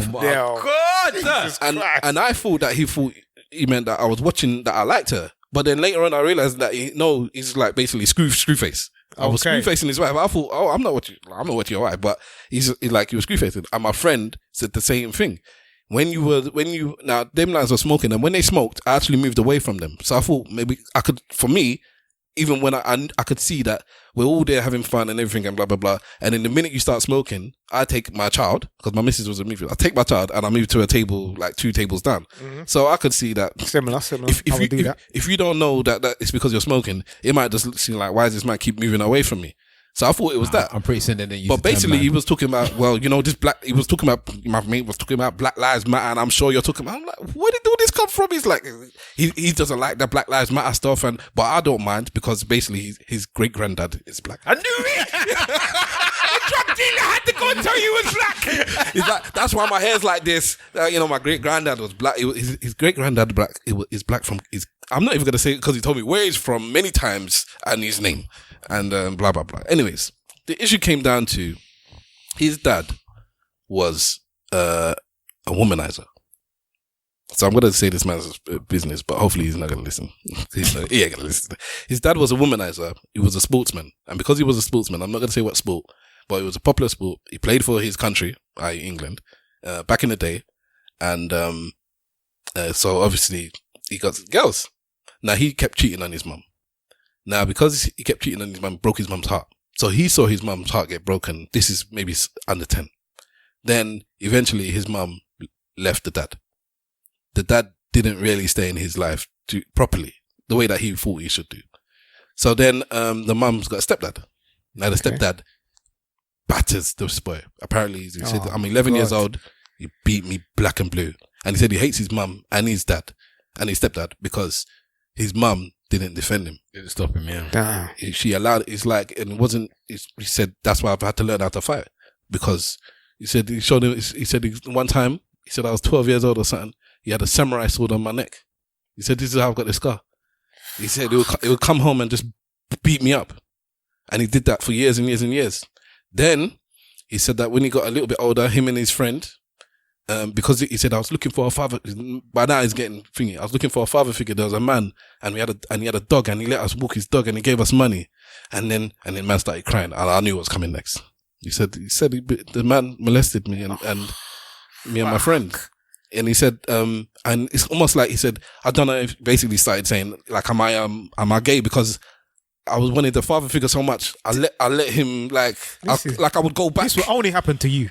You're better than me, but EastEnders, Correlation Street, everything. Go on. The story is so long. I was there with him for hours and hours and hours. We was there up until because I said I was because you can't go back. Because there's more. There's questions I need to ask you. So he told me that this man molested him, and he said basically because of the line, because he didn't want to tell me he was a drug dealer, but he kept like dropping hints in it. He said he was telling me about a time he was in Elephant Castle and he walked into the very notorious estate that I used to live in, and how you had 20 grand on him to get some staff. I'm not gonna take some staff, and because I was white and obviously it's a black area, everyone's like, wow, I can't believe you're a white man, and he's like. blah, blah, blah. So he had all these stories about, this is when he was trying to tell me basically that his friend was racist, but he's not racist. Because I've been to Elephant Castle. that was his reasoning. That's why he was telling me. I've been here and see. Yeah, I've been to Bethnal Green and Elephant Castle. That was his idea of black. My drugs are white, but I buy them off black people. That was basically it. He comes down to London and buys his white off blacks. So so he was telling me that, and he was crying, and I just felt so bad, and I just felt this man is broken. And he said, because of who I am, he's like, I'm telling you, he said, I can't tell my friends this, because if they know about this, it's like in my line of work, they can't know that this has happened to me, because it's gonna basically like people are gonna take advantage of me to the point where you have to keep up this image, and if people know that this is what happened to me when I was young, then it could allow people to think that they have something up on me. Basically, like in the gym, all of a sudden they're the big man in the gym. Oh, so you're the little man. Move, get off this bench. It's my bench now. That kind of thing. And he's like, I'm telling you more stuff than I've told my friend. And the reason why he kept being really upset with his friend, taking into account his missus had done quite a few bad things here. But he was really angry with his friend. And it got to the point where I said, listen, your friend has a 2-year-old and you have a 3-year-old in the room. You are drunk, you're bloodied. You can see why he didn't want you to, and you're waking me up. I'm down the hall. So you can see why he doesn't want you in the room. But he was still vexed, and because he was quite with it. Even though he was drunk, he was quite with it. So I said, could you see how he didn't want it? But he didn't want to let his friend off the hook. Eventually I realized that basically he said, he can't tell me how I should be with my missus because he hits his missus. No, sorry. Okay. No, it's not even hits his missus. He said he broke her jaw one time. Ooh. Unfortunately, you lot can't see. Then he hits his missus. Yeah, no, but it's one time. He doesn't go on like he's hit all the time. What he did say is that he can't tell me how to treat my missus because he cheats on his missus. He cheats on her all the time. So he equates that to his father. Yeah, well, that's how I put it. Maybe I've got my psychological hat or whatever. But the way he was very upset with his friend cheating, and I said, "Well, have you ever cheated on?" He's like, "When we have breaks, it's like I'm not gonna lie. If we have a break, in fact, he knew I was gonna ask. Before I even had a chance to ask, he said, "When we have a break, I'll do my thing in it." But he cheats on his woman all the time. He gets me to cover for him. He cheats on her all the time. How can he tell me I can't go into my wife's room to get the card or whatever? I said, but you're arguing. He said he can't, but he didn't care. All he says is, if you keep cheating on your wife or your girlfriend, how can you tell me what I should and shouldn't do with my girlfriend? Like, you have no right to stand on. And I said, so don't you think it's got something to do with your dad and how you cheated your mum? I don't know. But you can't tell me what to do. You can't tell me what to do. You can't. So that is the very, very short story. I didn't bring up the 2 times the police came, the time I had to switch up the police, the time when, because the time where, where'd you go? In fact, don't tell us. There was a bit where I had to switch up the police. And there's the bit where the policeman, said to the person at on the foyer, can you get him a room? This is after 3 hours. Eventually he says the same thing I said right at the beginning. Before I even spoke to them, can you get him a room? He's like, yeah, I can get him a room. I said, oh my days. He said, are you going to stay in a room? He said, yeah, I'll stay in a room. I said, okay, wicked. And I was like, oh my day. I looked at the man like, after all this time. But then he said, yeah, but you have to pay.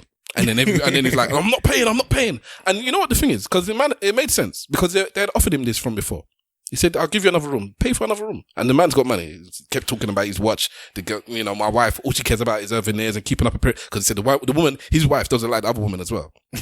He's like, they hate each other. He said, they're only friends because me and my friends, they're women. Yeah. He said, all she does is insult her. I know that's what she does with me. He said, look at me. He's really honest. He's like, I'm talking about my friend to you. I'm insulting my friend to you. I know he says the same thing about me. He's my boy, but I'm insulting him. So that kind of thing. He said, basically, that's all we do with each other. We're just keeping up appearances. My wife, all she cares about is the clothes and the watches and the stuff I can give her. She just has to have that to impress her friends.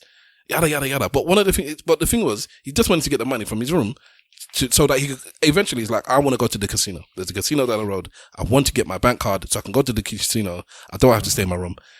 So let me go. And they said, no, you can't go into your room. It's like, how can I not go into my room? I paid for that room. He kept saying, I paid for that room. And they're like, yeah, but you can understand that you're causing a commotion. It's like, I paid for the room. The woman can't tell me I can't go into the room that I paid for. And it's almost like it started to almost make sense. So then when they said, right, get another room, he said, fine. You have to pay for the room. He's like, no, I've paid for a room already. You can't make me pay for a second room. Because they're telling him that he can't go in. Basically. And unfortunately, his logic was, it was one of those times where I was fully in the middle because the man on the foyer is like, I cannot let you into that room. Like, the police have told me, don't do it. My boss has called me and told me, don't do it. Why don't they just go in there and get the thing for it? Yeah, why can't one of the friends go and get the bank card? Now, why is everybody making it a long thing? Why can't you just slide it on the door? Because he, the man on the foyer, eventually, because before he tried when everybody was still awake, but now this is, because I've been speaking to him for like an hour and a half. So when he's gone back, it's all kicked off again. And she hasn't come out of the room. And the man on the desk is like, I will lose my job if I cannot call a room at 3 a.m. with somebody that hasn't come to me. They haven't come to me and asked me, can you call me, or here's a wake up call. I can't call a I'm talking about the friend. Yeah, but go and get the card. They're in their rooms. You either let him go up to the room and then he has to call the police, because he said, if you go up again, I have to call the police. Yeah. Because he's going up Aggie. Or like he asked you, then call him and you go and get it. He said, I can't call a room and just say, I need to do this because I will get fired. Which is, as far as he's concerned, that was it. Full stop. I can't call them. If she opens the door and speak to me, I'll do whatever you want. But I can't just walk up there, knock on the door, or call them and say, I need this. So why don't you call them? What's got to do with me? So my question, what I did was I spent 2 hours talking to them. I stopped the fight and I pacified them so they wouldn't keep going back up there. I'm not going into into their room, especially after he's done told me that thinks I'm giving them the eye and all this and that. But my question is this: yeah, go on. You was there for how long? A week? Yeah. What day did this happen? About 4. So what happened for the remaining 3 days? Okay. So we talk on this podcast about racism all the time. And I think I'm one of out of all of us, I'm the one that I don't necessarily, I say everybody's racist, but I believe that black, white, Asian, brown, yellow, whatever. I think everyone is racist, but I think it's like to just this level here, this small level. And then you have your peak level racists, the ones that everybody else believes these are racist. And I don't look for it. I think my point I'm trying to make is I don't look for it. I don't look for racism. It has to be quite overt for me to pay mind, because I think everyone's racist, so it's just there, innit? But the way the man was before and after was the same towards me. But after I knew that he saw me, he had a problem with blacks, I said, oh, and because now how he was going on around me, because he was cordial to an extent, but there was just certain things and certain looks and certain things that he would do around me. The guy's friend. Like, yeah, and move away. And then it's like, is it because he's man? Oh, it's because you black, homie. And it's like, so I've experienced this in my life in general, but I've never put it down to it's because I'm black. But after knowing that this man is a straight up racist, yeah, he didn't like me because I was black, and the way he was treating me, because it's like if my daughter wanted to play with his son, you could see that after a few minutes, he would take his son and go, like kind of, all right, no, I'm making that one up. But there's other, but that's what you most likely would have done. There were things, soy sauce. It's hard to explain, but there were those things that people would do to me. But because I'm used to people having an issue with me for whatever reason. I'm just used to people having an issue with me, so it's like I kind of shrug. But for once, I saw it that this man had a problem with me. Okay, and he didn't do it aggressively, but even he had to say thank you the next day. He still said thank you for helping me out and blah blah blah, and that's it. Man would not talk to me again. Yeah, but how did the other person, the one that you had this big conversation with, how was he for the last 3 days? Once he was sober, he said thanks for again, he thanked me for last night and kind of like, and his missus, everybody thanked me for whatever, yeah. And then that's it. You could see he was just embarrassed. The only time he then sat down and spoke to me again was when he was drunk again. Okay. So about two so you're like two nights later, he was drunk. Like his counselor. You're basically the woman that they text in the night when they're drunk. Say, are you up? I don't think I'm the only person who's ever told that story to. But I don't think he's heard that he's told his missus, because he said he's had counselling. He said he's had anger counselling, and he's had counselling for people that have been sexually abused. Okay. And he said, because I said maybe you should get counselling. And he's like, I've done it, I've tried. So for me, I thought, there's because you're you're trying to be a hard man. Sopranos type thing. And you know what the thing is, because my missus, because you know that my missus, unlike me, it's a part of her job to analyze and judge people, and she does it all the time. Well, I don't do that. So because there were the people that wore every ounce of designer. You could get it, like they were just dripping in designer. And she said, "These people are gypsies." That's what she said. Like, and then later on, you found out. She said there's something not right about these people, and she said because it's like they're too showy. They're too showy with their thing, bro. And then she was right, man. From you said to me that he went to the gypsy camp. I know he's and he came out alive. Yeah, he knows them. He knows them. I say he knows them. I mean, he knows those type of people. Like, he knows how it works. And that's even what he said. He said, he said, I know what they're like. I said, brother, because he said he wanted to go back because he said I didn't get my money. So he said, I'm going back. I said, bruv. He said, yeah, I know where they are now. I'm going back. Let that shit go, man. For 200 euro, they took my 200 euro and they drove off. Yeah, getting it. It's the respect in it. Yeah, you have to understand it. Also, like I said, he knows. Yeah, but I said, bruv, this is not your land. I said, this is not your home, man. He knows this is not your home. So when you're you have to know when to stop. Nah, when you're hard body, it don't matter where you are. From you identify that those are your people, they can't have you away. Anything that you would not have at home, you're not having it there. You don't care because this is your people, isn't it? But you can, because I didn't start recording at 0, so you're gonna have to figure it out. Where are we then? It's an hour and a half in around. It's not up to that, but okay, we'll say that. Another thing is when I say his missus had a problem with the money, on the way to wherever country we went to, on his flight, he got barred from coming back on the airline.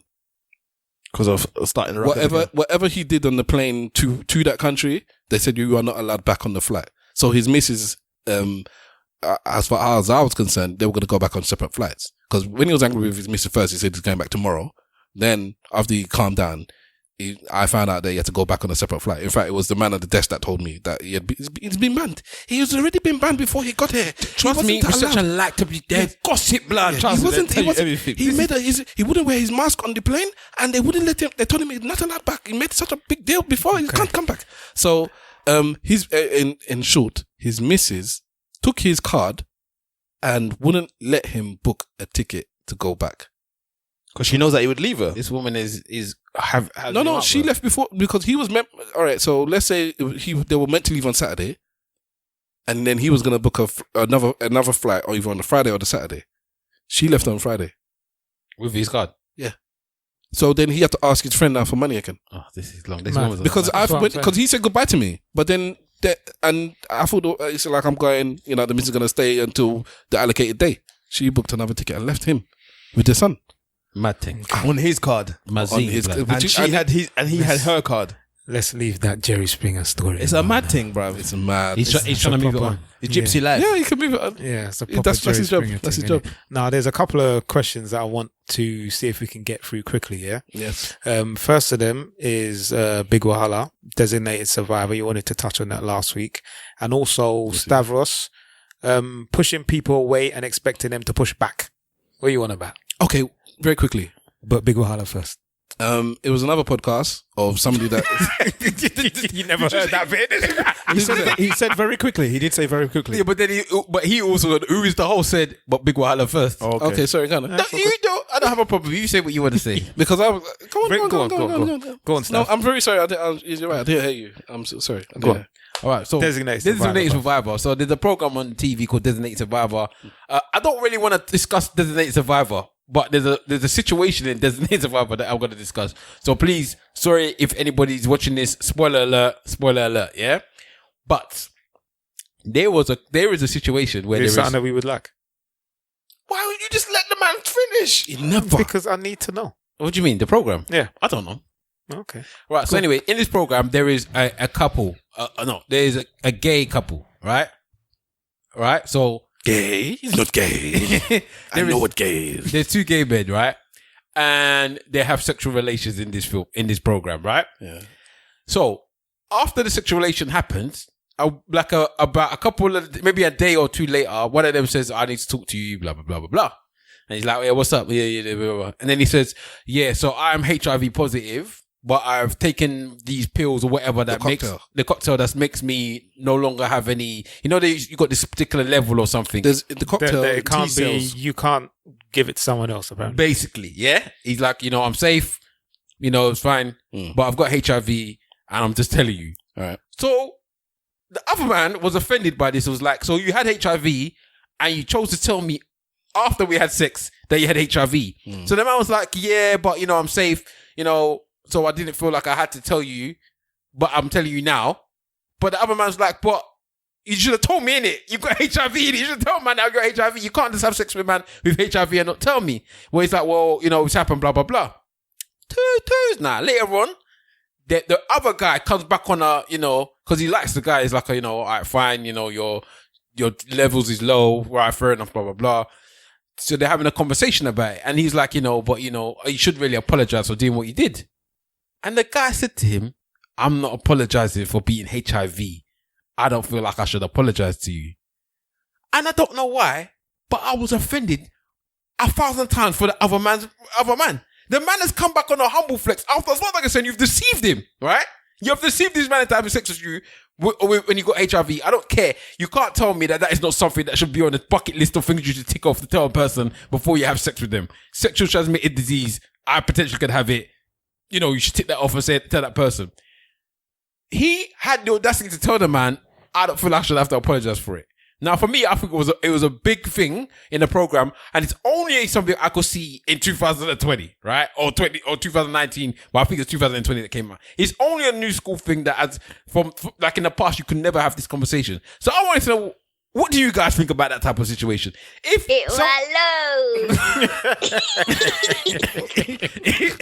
somebody has a sexual transmitted disease, yeah?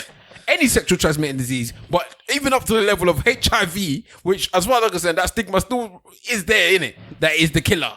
That comes with that. No, the least the AIDS, which is the killer. But it's not so much anymore. People don't really die from it anymore because of the cocktail. Okay. Do you feel that they should still tell the person before they have sex? You know the answer to this question. He knows the answer. I'm upset though, man. I was properly upset. I was vexed. I was furious even. It's similar. There are people in life that will say no, Yeah, of course. And I agree with you. It's these new age people that will think, I don't think I should have to tell you. Yeah, it's a bit mad that you would take the position where you don't think you should have to tell. It's almost like there's just no responsibility at all. They don't want to take no accountability, no responsibility. And if it's a hard conversation to have, don't have the conversation. Do you get what I mean? I'll be interested to know the person that had sex with you, or if you caught HIV from sex, yeah? If that person didn't tell you, would you be alright with it?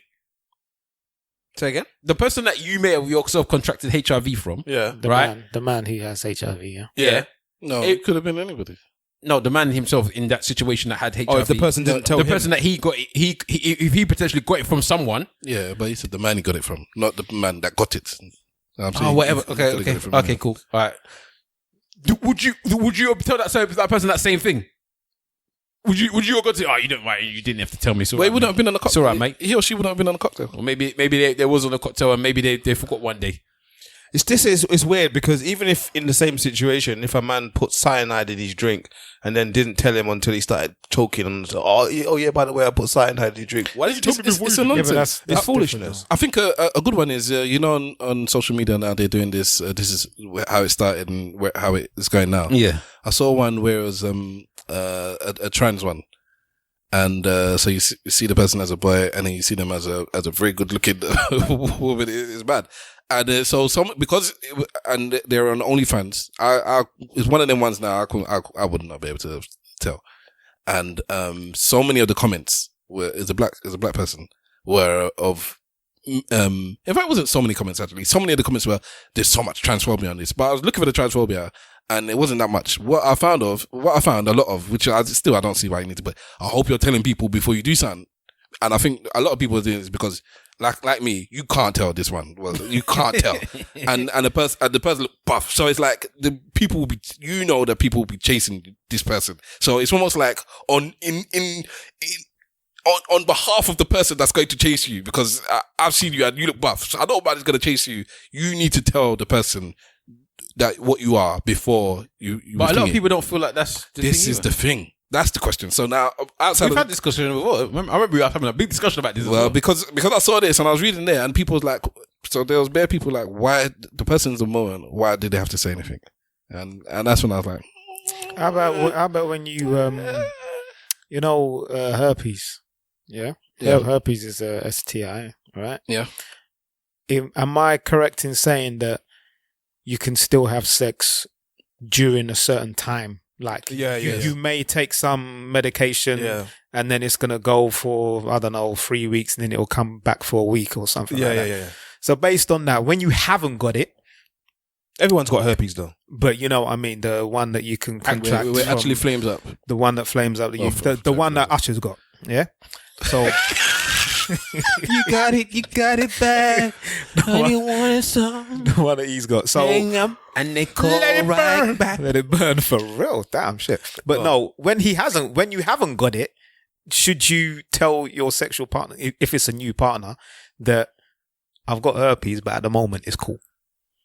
I would tell.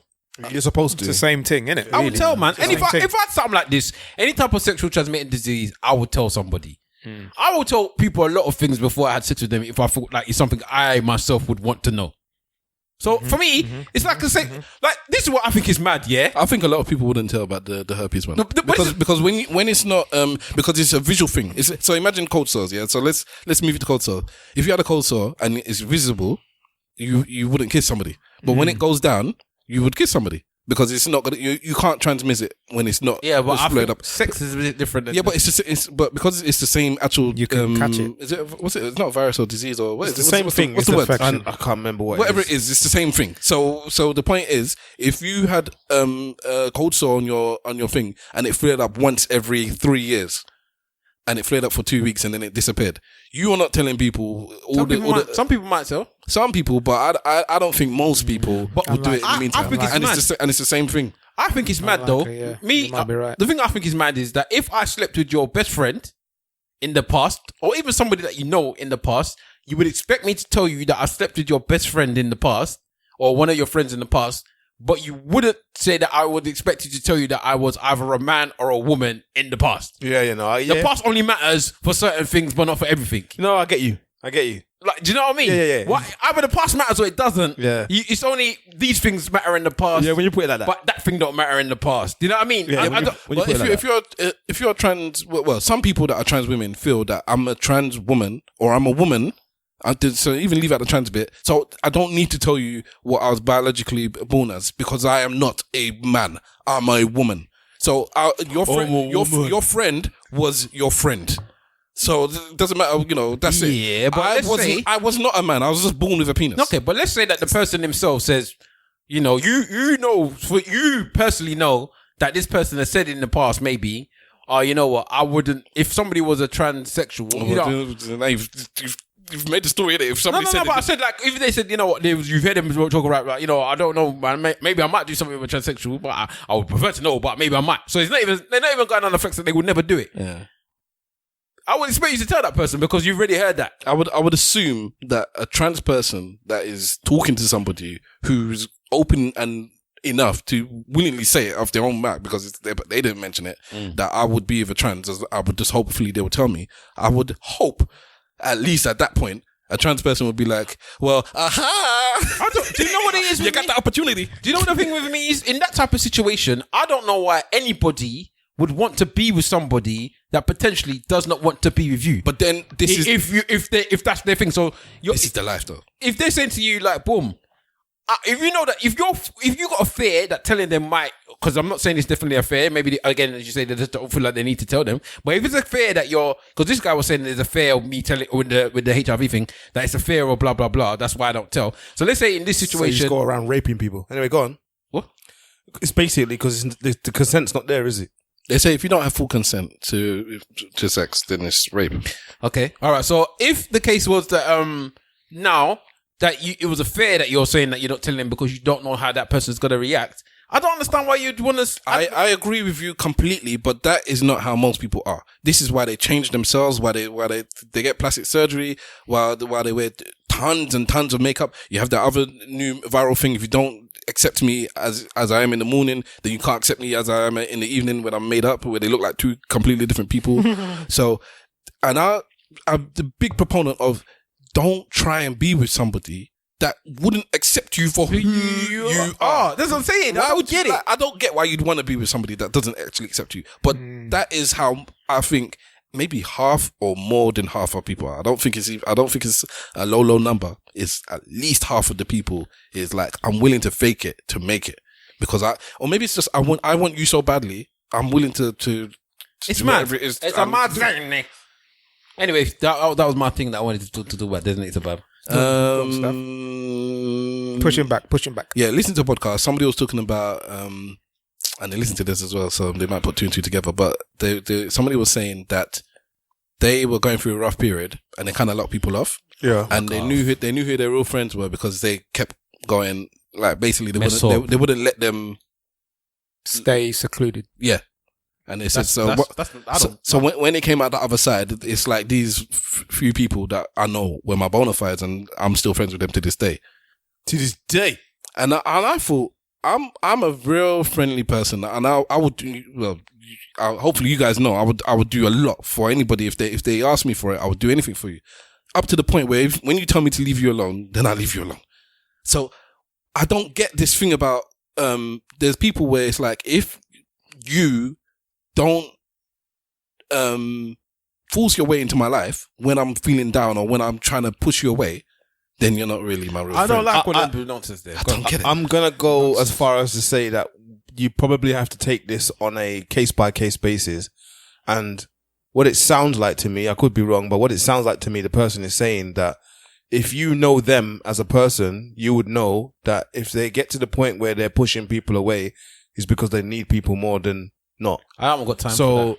But it's on a case by case basis. That's too much deciphering. So, yeah, but you would know that person. And if you know them properly, that's how you would know them. So you would know that all of this outward action, I'll have to co-sign that, is basically I hear what you're saying. Their cry for help. But I don't know. Then you must know who I am and know that you're doing it with the wrong person. So there is that other side, but equally, that is what that person is. But when that person is in need, whether it's not about you. It's always about big you. Wahala. Of course. So where you're saying that they should know me and know that I'm not about that, they're the ones that are in need, innit? They're the ones that are going through this issue. They're going through this trauma, what have you. So although it is you going out of your way or you feel like this person is acting a certain way that you may not co-sign or you may not like, as a friend to that person, you need to do what they basically want you to do. But you don't know. But they're telling you they want one thing. Yeah, but what what Simple Simon is saying is that even them saying that, you should know them well enough to know that they want your help. The only time that I'm going to do anything like that is if somebody's drunk or in some form of thing where they're immediately in front of me and maybe they're crying and they're pushing me away. And Okay. That type of stuff. But if you're going to tell me now that we're in the same mind and we're having the conversation and you're telling me, I do not want you to be around me and I want to be on my own and blah, blah, blah and all this type of stuff, I'm going to leave you alone. Okay, well, All right, so then let's... You've got a brethren, yeah? Yeah. Who was an alcoholic. And they've fought against the alcoholism. Yeah. And they've said to you, Alcoholism. I need your help a little bit. Obviously, you know that where I've come from, you know that I've been an alcoholic and that. Yeah. And obviously, going forward, I have to go on a mission to resist the urge to go and drink. Yeah. And then one day they say that they're going to have a drink. Are you then going to just leave them to do that because they're telling you to leave me alone? But he's already told me that he needs my help. So I'm saying in this relationship, that's why I said it's on a case by case basis. No, but you've told me that you need my help. In the relationship, I'm going to suggest that person would have, like, people would know that about them. They would know that if I get to a stage where I'm pushing you away, especially, let's just say, for example, this person isn't someone that normally pushes people away. So as their friend, you know that I don't deal with certain things well, and the way I deal with it is to push you away. As a friend, you would know that if that person's pushing me away, somebody who never normally does this, somebody who's always backing, who's always in the corner, who's always there for support, has now come out and said, they're pushing me away.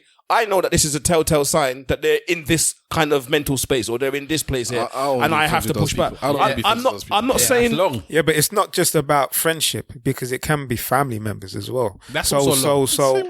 But it may be long, but if you love that family member, like we spoke about love before, and you actually care for them, and, you know, we spoke about certain family members here, and they come with that kind of rhetoric, are you gonna just dismiss them because they said... It's not dismiss them. They've dismissed me, and I've accepted the dismissal. They've dismissed you, and they've said, leave me, but you can see that if you do that, then there is a danger of them maybe, let's say, self-harming or causing a certain issue to their life. You understand what I'm saying? Okay, what? From when you tell me to leave you alone, that's what I'm going to do. I was going to say the same thing. I was going to say the same thing. When Sybil said what he was saying before, eventually, if you do tell me enough, if I say to you, you say to me, you want to drink, and I said to you, don't drink, I don't think you should drink, and you told me, leave me alone, I'm going to go and take a drink, don't tell me again, I'm not telling you again. Okay. And if you're disrespectful towards me, I might not talk to you again either. I might even go bring you the drink. I'm going to put it like this then. And there's a certain part of... Oh yeah, drink. Go on, drink. There's a certain part of my job, where obviously we have to deal with the public at certain times. And sometimes public can be suicidal and they have at times ended their lives. You get me? So at the time where I know it's a job, but you can still put this. It's a job. Yes, but you can still put this scenario, like I said, in your family environment, and that person you can see is contemplating ending their life. Hold on. It doesn't have to be ending their life. It could be just maybe they're gonna do something that's gonna have a real detrimental effect on their future. Right. So I'm using suicide as a real extreme here, and they say, you know what, leave me alone, I just want you to leave me alone. I can't leave that person alone if I know that they're gonna try to end their life. And at the same time, if someone that I know is close to me, someone that I consider a friend, and they have told me one thing, leave me alone, when I know that if I do as they ask me to do, that it's going to have a detrimental effect on their life. We're talking about trauma here. I don't just say, oh, you've told me X, but then I'm just going to do X. I'm going to actually assess the situation, just like what Simple Simon said. I'm going to assess the situation, take on a case-by-case basis, understand and know the person who I'm dealing with, and then make my decision.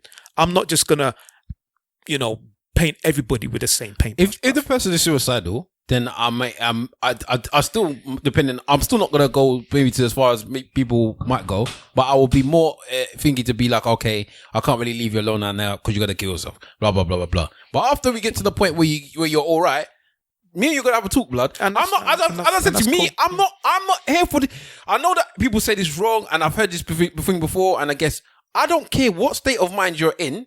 I don't care what is happening towards you. I don't care what situation you're around. If I feel like you've gone out of your way to disrespect me and you're going to have a problem.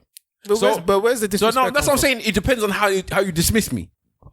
No, they've just said that they don't need your help. What is somebody that, all right, you've had a brother that's taken his own life, who was depressed. Yeah. So, so there are situations where he's told somebody before he passed that he was going to do something, and they didn't tell us. And they tried and they couldn't help him, and maybe told him just leave him alone, and then they did, and then he did what he did. I don't feel bad at that person. I've never felt resentment to that person because they tried what they thought was best for him. I felt resentful for the fact that I thought my thing was that person actually thought it was important enough to stop him. That's not the thing. I think, why would you think it was important enough to stop him? But I don't feel resentment because they didn't stop the person. But I do think that they should have told maybe one of their family members. So maybe that might be as far as I would go. I'll leave you alone, but I'm going to tell someone so that your brethren, look, well, she only need to go. She knew you. She knew both of us. Yeah, well, then, yeah, but you said so. Go and speak to one so because I ain't speaking to them no more. So I might do that. As far as I might go. To my point, if somebody in that situation now, depression, because you should understand depression more than most. Yeah. So it's a mental illness, and they disrespect you, and they're depressed, and they might do something. When you're well, you best come and tell me sorry, or have some form of thing. I don't agree with all of this stuff. I don't agree with that. When you're in that type of space, that you can just be outright disrespectful, and you know you're being disrespectful with your intention to be disrespectful. But they don't know. That's the point. There's a mental illness. Let me give you this scenario now. And you don't. When you know that you've been disrespectful, you can't come back and acknowledge that. Later on, they might know. That's what I'm telling you. You already know. You come back and acknowledge it, innit? I don't know. I've just seen a scene from a film. I can't remember which film it is, but this is something that we would have seen in a lot of different films. Yeah, where there's someone who may be upset, they're going through something, and there's someone who's trying to console them. Yeah, and they say, just leave me alone. And the person actually comes to give them a hug. They say, leave me alone. They're pushing them away. And then you can see that they then break down when they feel the embrace. I said that at the beginning. A good one is, what's the one with the two boys? They directed it. It was the early film. It had the Robert Williams, and he was a psychiatrist. And there was from Boston. And there was a genius. Yes. Good Will Hunting. Yeah. That is a good example when he goes in for the hug. It's okay. Poison hold as well when a man's swinging arms. I like Goodwill Hunting is the best one. But I understand. So that's them. But saying I said that at the beginning though. I said that if you're drunk or you're in a state and you're actually in front of me, then it's different. But when you're afar, you're telling me, leave me. I'm like, okay. It's going to be different kind of scenarios. If somebody calls you, it depends. If you call somebody, or you call somebody on a level, you call them a few times, and then they message you back. You know what? I don't want to speak to anyone right now. So sorry for being rude and not picking up, but I'm not in the mood to talk to anyone right now. I'm probably going to switch off my phone for maybe a week or so. Okay, well, with that, I would say, you know what? I'm here when you need me. Do you understand?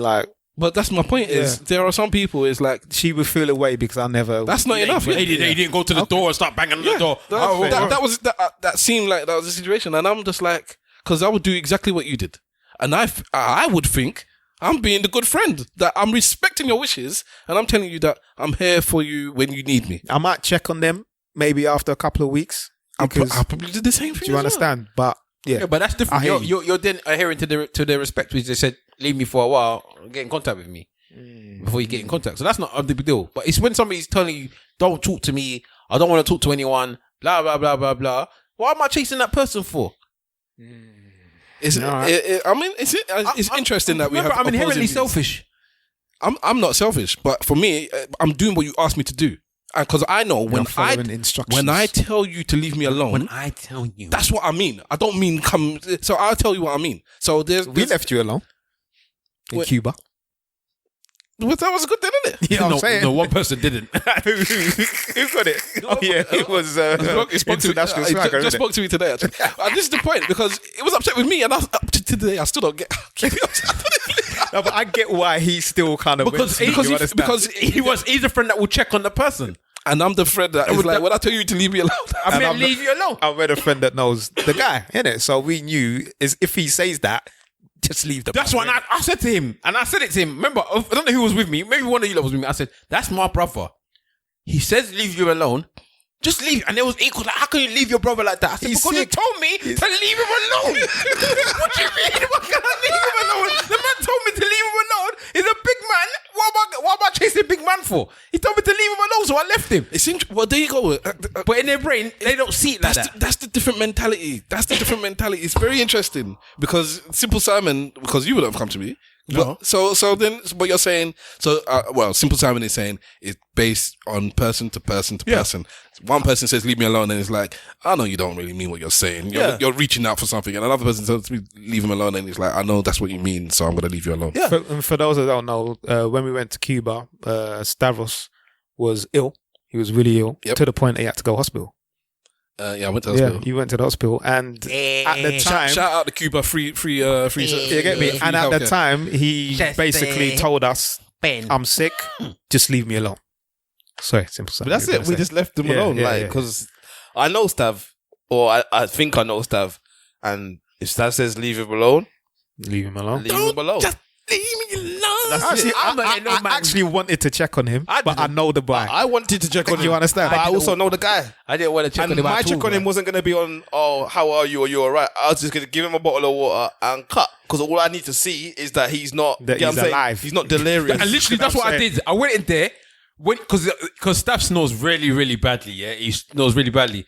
But when he's not snoring, he sounds like he's dead. Yeah. So when I went in there, he was like, and he stopped breathing for ages. And then it's like you're waiting for it. And then he was there. I said, he's alive.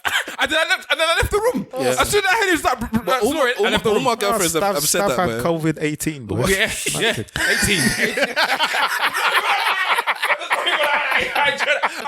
COVID-18, you know.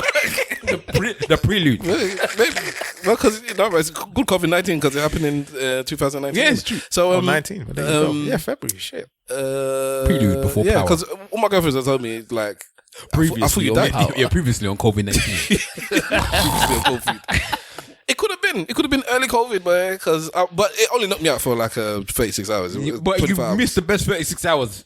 Maybe because I wasn't there. I always say because you were not there. Hang on, remind me, what did you checking? That's when we went to the club, man. That's when we went. That's when he started drinking. I still speak to one of them still. 86 bitches. No, the dancer. I know you drink. No, that one there, man. Sex. We had a couple of Us man need to go on holiday gangster again. Who's looking getting people. married again, blood? Which one of you lot is... Can you imagine, man? We need it. Or we're going away for something because we need to go away again, man. Yeah, I need to be outside. If I do it, then I'll take everyone to South Africa still. You know what I'm saying?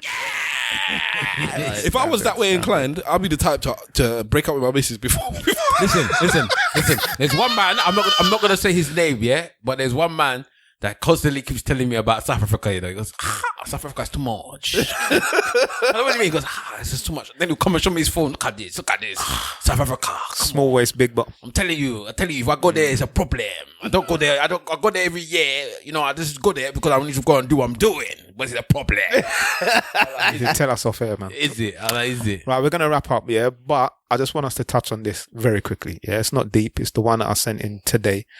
And we know that Simple Simon is about Petty Tuesday. Yeah. So this is about a petty test. All right. So it says, would you rather win $100 million but have to give 80 million to your ex, or win 10 million and keep it all to yourself? I won't lie to you. When I read that, I thought, why are you even putting this question in there? Like, we know what the answers are going to be. And then someone kind of spoke on it. So I found it hilarious. Yeah. So anyway, go on. The question in itself. Yeah, but I'm still getting 20 million. I'm going to get 20 million or I'm going to get 10 million. Yes, that's what it comes down to, isn't it? Yeah. Mm-hmm. So I want 20 million. Yeah, but see, this is what I found interesting. Because you're not petty. It's got nothing to do with the pettiness. I just want the money. I am very petty. No. I just don't hate my exes. I don't hate them. No, this is what... Do you have to hate them? But this is what Go on. spun me, yeah? Do you remember my lottery question? Yeah? You buy a lottery ticket for somebody else. Uh-huh. Before you get the chance to give it to them, it comes true on 150 million. Do you give them the ticket? Both of these men said that they would keep the ticket themselves and give the person money, what they thought was enough money, because they would never give that person more than they. No. I never said That's what you said. That is not why I'll keep the lottery ticket. I keep the lottery ticket because I bought the ticket and it's won 150 and I want 150. Yeah, but they asked you to buy it though, bruv. I said I'll give them. If I remember rightly, I said I'll give them half or something. Sorry, that wasn't. He said that he was never going to give me more money than he would himself. Remember, that was a big argument. Yeah. So when they the situation was not that it was you was asked to buy. If No, you the wasn't asked to buy situation it. was Okay, go on. you gave me money, or even if you just asked me to buy, But that's a different I would give situation. it to you. No, my thing is... It's different, man. It's completely different because So what's the scenario again? The scenario was you buy a lottery ticket, you bought it for somebody else. Okay, as a gift. As a gift. Yes, Right, yeah, and before you managed to give it to them, you realised that the numbers came through. that's my money. So yeah, then man them was saying it's their money, and then there was the talk of they would give the other person some money, but they wouldn't give them the lion's share. I would, nowhere near it. So- not even. No, you was I would- very I would adamant even- because I would- I remember I was hurt. I would even give you the mouse share. But so here's the thing. So now, in my mind, I'm like, okay, then these men are not gonna say what I think they're gonna say. But now that you come, because now you're saying you would give your ex. No, I'm saying no. You're looking at it You're the wrong way. I'm saying I would take the 20 million. Overtaking 10 million. Yeah, but you're giving your ex 80. But I'm taking 20. Why would I take 10 million less than I could get 10 million for? Because This is I don't care about that person. That person is dead to me. This is precisely why I didn't understand why he had to have the lion's share of the others. Because he wants... What do you mean? If listen to what you're just saying now. It doesn't make any sense. Hold on, simple. I can get 10 million because you're worried about the 80. I could get 10 million or I can get 20 million. That's all I care about. That 80 million to me is nothing. Doesn't exist because whatever happens, I am not getting 80 million. Yeah. If the question was you can get 100 million and you could give your ex 10 million or whatever, yeah, and you have 90 million or you can have 100 million, then my ex is getting nothing. I'm taking the 100 million. Because I want the 100 million. Yeah, it's about me. The question is, now there's 100 million. I can either have 10 million or I can have 20 million. I want 20 million. You know, I can go home to my wife until I gave away 20 million. Are you mad? I mean, 10 million. Are you mad? Look at the ex. I don't even see how you can compare the two.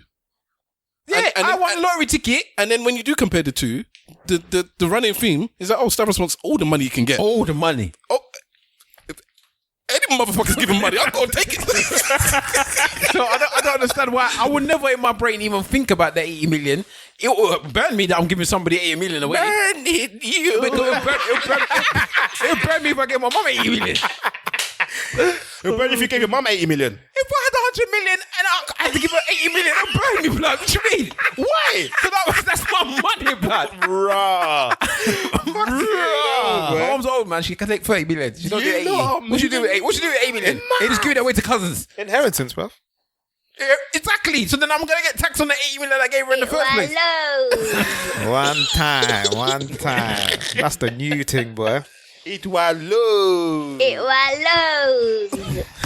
That's gangster, man. You done that good. I don't know how many times you play that to your youth for her to just decide that she can just randomly say that. You know, She does the hands as well. She doesn't pick up too much stuff, man. Trust me. You know what she said to me the other day? Like, night, daddy, good night, dad. I was like, yeah, good night. And then I came out of the room. And then she comes back and says, daddy. And yes, can you come back in, please? I said, why? She, please, just come back in. Open the door. Put my head around the door. What's up? Gaza. And then rolled over and went to sleep. I said, yes. So you guys have answered. So what would you do? Oh, He didn't answer. And it can't be your child's mum. Exactly. No, it's not her blood. She would love that though. No, it's the last one. Yeah, I would also take the 20 million. I'll take as much as I can, but I'll still be negotiating. There is no negotiation. No negotiation. Why? Because that's not part of the question, man. Yeah, I'll give her the 80 in it. But even though you said it's not part of the thing, I'll still negotiate. and simple. It's a no-brainer for me. I would take the 100 million and do the 80 thing. I would do that. I'm really interested. Do you know why? In the people Because that would take the 10 million. It can change a lot of lives. That extra 80 million, it's not for me. It could change a lot of lives. Yeah, but you understand? You're wondering about the people. Those people are ones that their exes have been slighted. They hate them. Yeah, because they've done them maybe an injustice or something. Imagine if a man had beaten you to a pulp. I'm using that X when I'm talking about taking the. Yeah, but you still love that one, even when they did whatever they did. So I'm talking about somebody that was beaten to a pulp. You got to a point where you hated them with a passion. Do you hate them worth 10 million? Yeah, some people hate them worth. If I actually had somebody I really, really hated, I don't think I could give them 80 million. I guess. Well, now you're turning the table, and it's not that you're losing 10 million. It's you're giving somebody 80. I don't think I could give a person that I was. Which is why I thought you would. Let's say that somebody. No, because you know I like to take it to extremes. Yeah. Let's say that it's somebody's molesting a child. I've got no problem with any. If I want all of you to be rich, I want all of you to be stupid rich. But if I can be rich, then I'm taking the money. Why would I take less money? Then it's not about trying to take away from you. It's about me having as much as I can. Sorry, Wahala. But let's say, okay, I'll take this as extreme. Let's say that one of your exes molested your child. Yeah. You're not going to want to give him 80 million. That's what I'm saying. You want him to dead. Because we're generally nice people, innit? And I have no problem with any of my exes. My exes. That's the reason why we would take the 100, innit? But it would burn you though. Here's the thing that's interesting about this conversation, yeah? All of us have come with a default assumption that 80 million would have to be a good thing for you. Do you get what I mean? It might not be a good thing. Well, either way, it's not my problem anymore. It's a good thing for me. It might not be a good thing. It might 80 million in my pocket. Yeah. But it's not my problem anymore. My ex is not my problem. Not in your pocket. I mean, like, giving to your ex, I'm saying. But that's not my problem. She's not my problem. That it might be good or bad for her. Yeah. All I care about is the 20 million in my pocket. Yeah, it's not my problem. What you do with that money is not my problem. I'm not gonna lie to you. It'll burn me when I see you buying your new man, whatever, brand new house. I'll be happy for money. I'll be happy for my exes. I'll be happy that they got money. It'll be very unfortunate. I'll be upset that I had to lose 80. Yeah. It's unfortunate, but the thing is that you got that because of me. I wouldn't even be that petty. No, but that's what he could use to help him get through it. What if the thing spun now? What if the thing spun now? You did the 80-20 thing, took your 20, gave them the 80, and they come back and they were like to you, "You're a real one, innit? Like, let's make a go of it again." Well, I'll go on for that. What, the person? Yeah. Am I single? And yeah. Then I can negotiate getting back the 80. Money the motivator, boy. Nah, I don't know. Now, if you're my ex for a reason, innit? Yeah. Money's not going to change. Unless money was the reason. I heard that, but sometimes it's a nonsense because people break up and then they get back together and then they're together for the rest of their lives. Yeah, money was so all this, because I don't know. If you shouldn't be together, you shouldn't be together. But it's not that just because you broke up, you shouldn't be together. That's true. But as I said, money might have been the reason as well. Maybe the brokenness was the reason why you lot couldn't stay together. Maybe that was a major issue. Maybe you had the issue. Maybe you had the issue with being broke, and you didn't feel like you could be with that person because you had no money. But now you got 20 million. And they got 80 million. That doesn't matter anymore. Okay. That's what Stavros does when he wants to wrap things up, innit? He says, okay. Okay. All right. And that's what we're going to do. We're going to wrap this show up. This was episode 273 of the Eloquently Saying Nothing podcast. And before I sign off properly, everybody say their church notes and let's duck out of here, man. At Big Wahala on Insta, at Big Wahala on Twitter. My recommendation this week is ESN Radio. Listen to the first episode of ESN Radio if you can. Hashtag ESN Radio. That's me and Stav's podcast, this thing that we've done that goes from us discussing music and whatnot.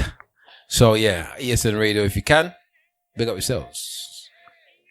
I actually wanted to play my thing during this, you know. Okay. That's right, God damn it. Okay. I will play my thing after. Done. You do that.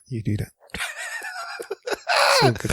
Man, got a little. But when I'm doing my thing, I'm gonna do. I'll do it at the end. But you have to give me space to do that thing where I actually play my music. That's fine. That's fine. That's fine. Yes, at Simple Simon FB on Twitter. I don't have Instagrams. I started reading a new book. I've forgotten the title. Well, I don't remember the title. I've forgotten the author, and as such, I will not say that. Well, the book is called Thinking Fast and Slow.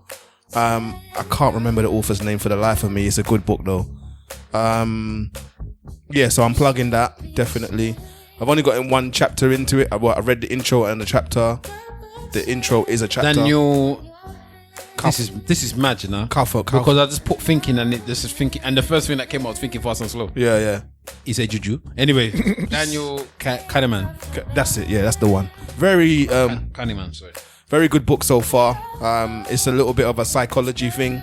I found as I'm getting older, I have an affinity towards psychology and social dynamics and understanding human behavior. And it's just happened by pure accident. I've noticed a lot of the books that I read are about decision making and all those kind of stuff. So the book's called Thinking Fast and Slow by Daniel Kahneman. Good book. Gaza. You can go, Stav. Go ahead, man. Okay. And I'll go after you. Do you want me to play my music now or at the end? You can go ahead and do whatever you want. It's up to you. Okay. Decisions. All right, let me do my music and then I'll do my Stavros Says. Whilst I'm playing my music, I will son of a preacher. Yes, turn up the right one first of all. Yes, all right, I am Stavros Boss. You can catch me at Stavros Boss. Let me play this. This is my old school, new school thing. What, is this the white version? This is the old version. Yeah, but it's the white version, right? No. Okay.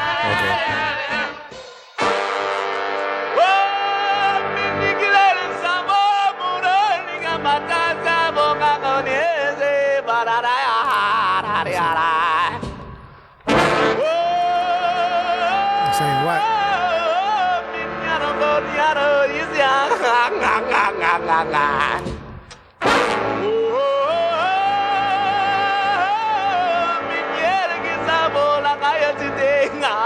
Yeah.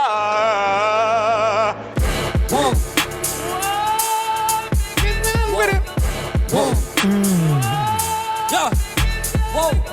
What you call an icon living? Start a record label, Misfits just did it. Whoa. Nylon cover 5 minutes. Whoa, we up too hot in the business. Whoa. About to make a movie independent. Need new trucks independent. When this boy dropped this song, I like, is it? He's good, you know. Who's this? This is what's his name? Jaden Smith. Okay. So the original was Callaway, the Heidi High Man, and this is I am just an icon living. This is Jaden Smith. Yeah. Jaden Smith's got wicked albums. Very good albums. Very good albums. Jaden Smith. Albums. Yeah. I heard none of his His albums. albums are good. You can carry on playing your thing. He's an emo person though. I'm going to play something else now. Okay. And then I'm going to do my... But I haven't done my stuff. sorry, sir. No problem. But you can play your music now. I've done my thing. So that was my old school, new school thing. And Stavros says this week is a film called The 40-year-old Version. Not 40-year-old Virgin. Oh, Version. Version. It's just come out this week or last week on Netflix. Is it good?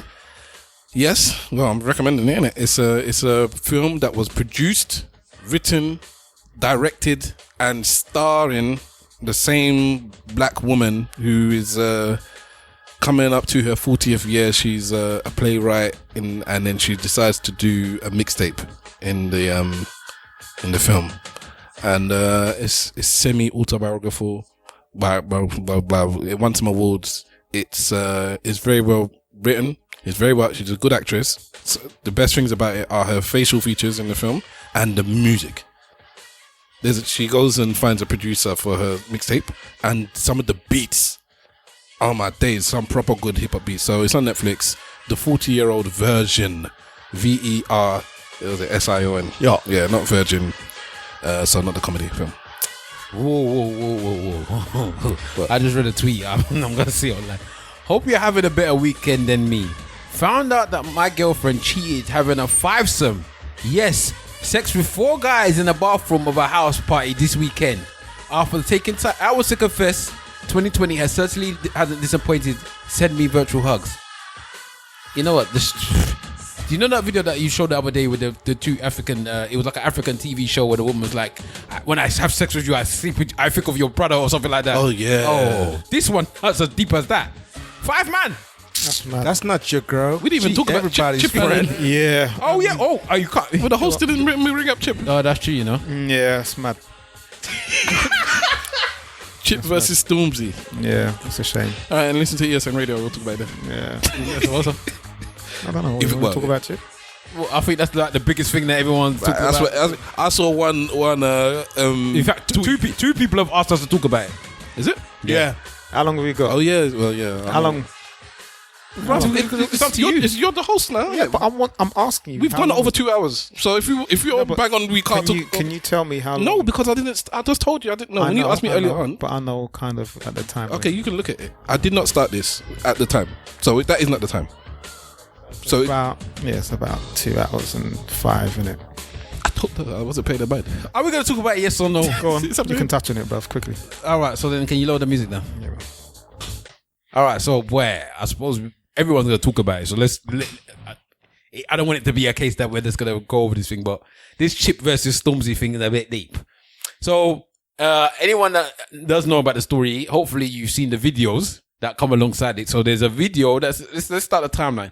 There was a video that apparently happened in June 2020 where you see Stormzy and a couple of his fellow friends pull up in the Lamborghini, you know. Lamborghini. Uzo. To the man's yard. The man's yard, we mean Chip. Yeah. Came out the yard, you could see them walking away and you can just hear somebody screaming, "Stormzy, why are you coming here, though? Stormzy, why are you coming here?" or whatever. And he's like, "Tell Chip to call me." But it looks like man's have rolled down to his yard. So, now. How many months later we're into now? What is it, October? But why don't you tell them why he rolled up to the yard? I don't know. I thought it was something to do with that I track. said, I don't know. Does anybody else know? Nobody knows. No one knows. We'll lose. Well, they think it's because of. They think it's because of the songs that he's been saying slide dicks at him, but we don't know, do we? All right. We don't know. That's the assumption. That's the assumption, right? So then anyway, Chip released 2 different songs, one called Killer MC and one called Flowers. You see him at the petrol station where he likes to be most times. Like, you know, the Tiny Temple one. Shell. Dickhead. So yeah, it was at the Shell petrol station where he's released other videos where he's dissed other artists. So, basically,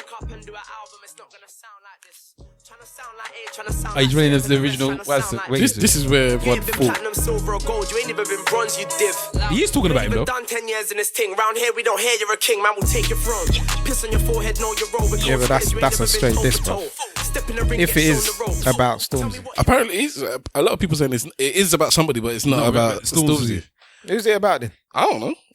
When these people don't mention names, you just have to assume. Everybody talks about being the king of whatever. Yeah. So it could be a whole. But this was soon after he released an album where he was heavy as the crowd. Yeah, that's what I'm saying. But anyway, either way, and he was calling himself the king of grime, innit? King of grime. But anyway, either way, man's went to his yard. So Chip released 2 mixtapes.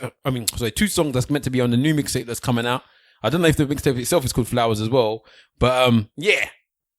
To be honest, the tunes are hard. Very. Stormzy has not actually responded as of yet, even though our resident, what's that guy's name, has already responded.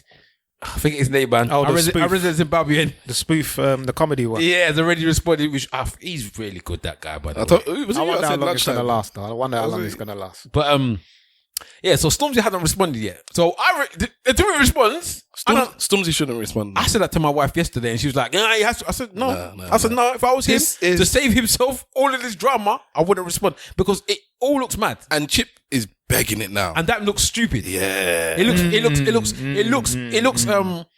How can I put it? It looks like you're beggy. Like, why are you begging for the beef? After he's released the thing.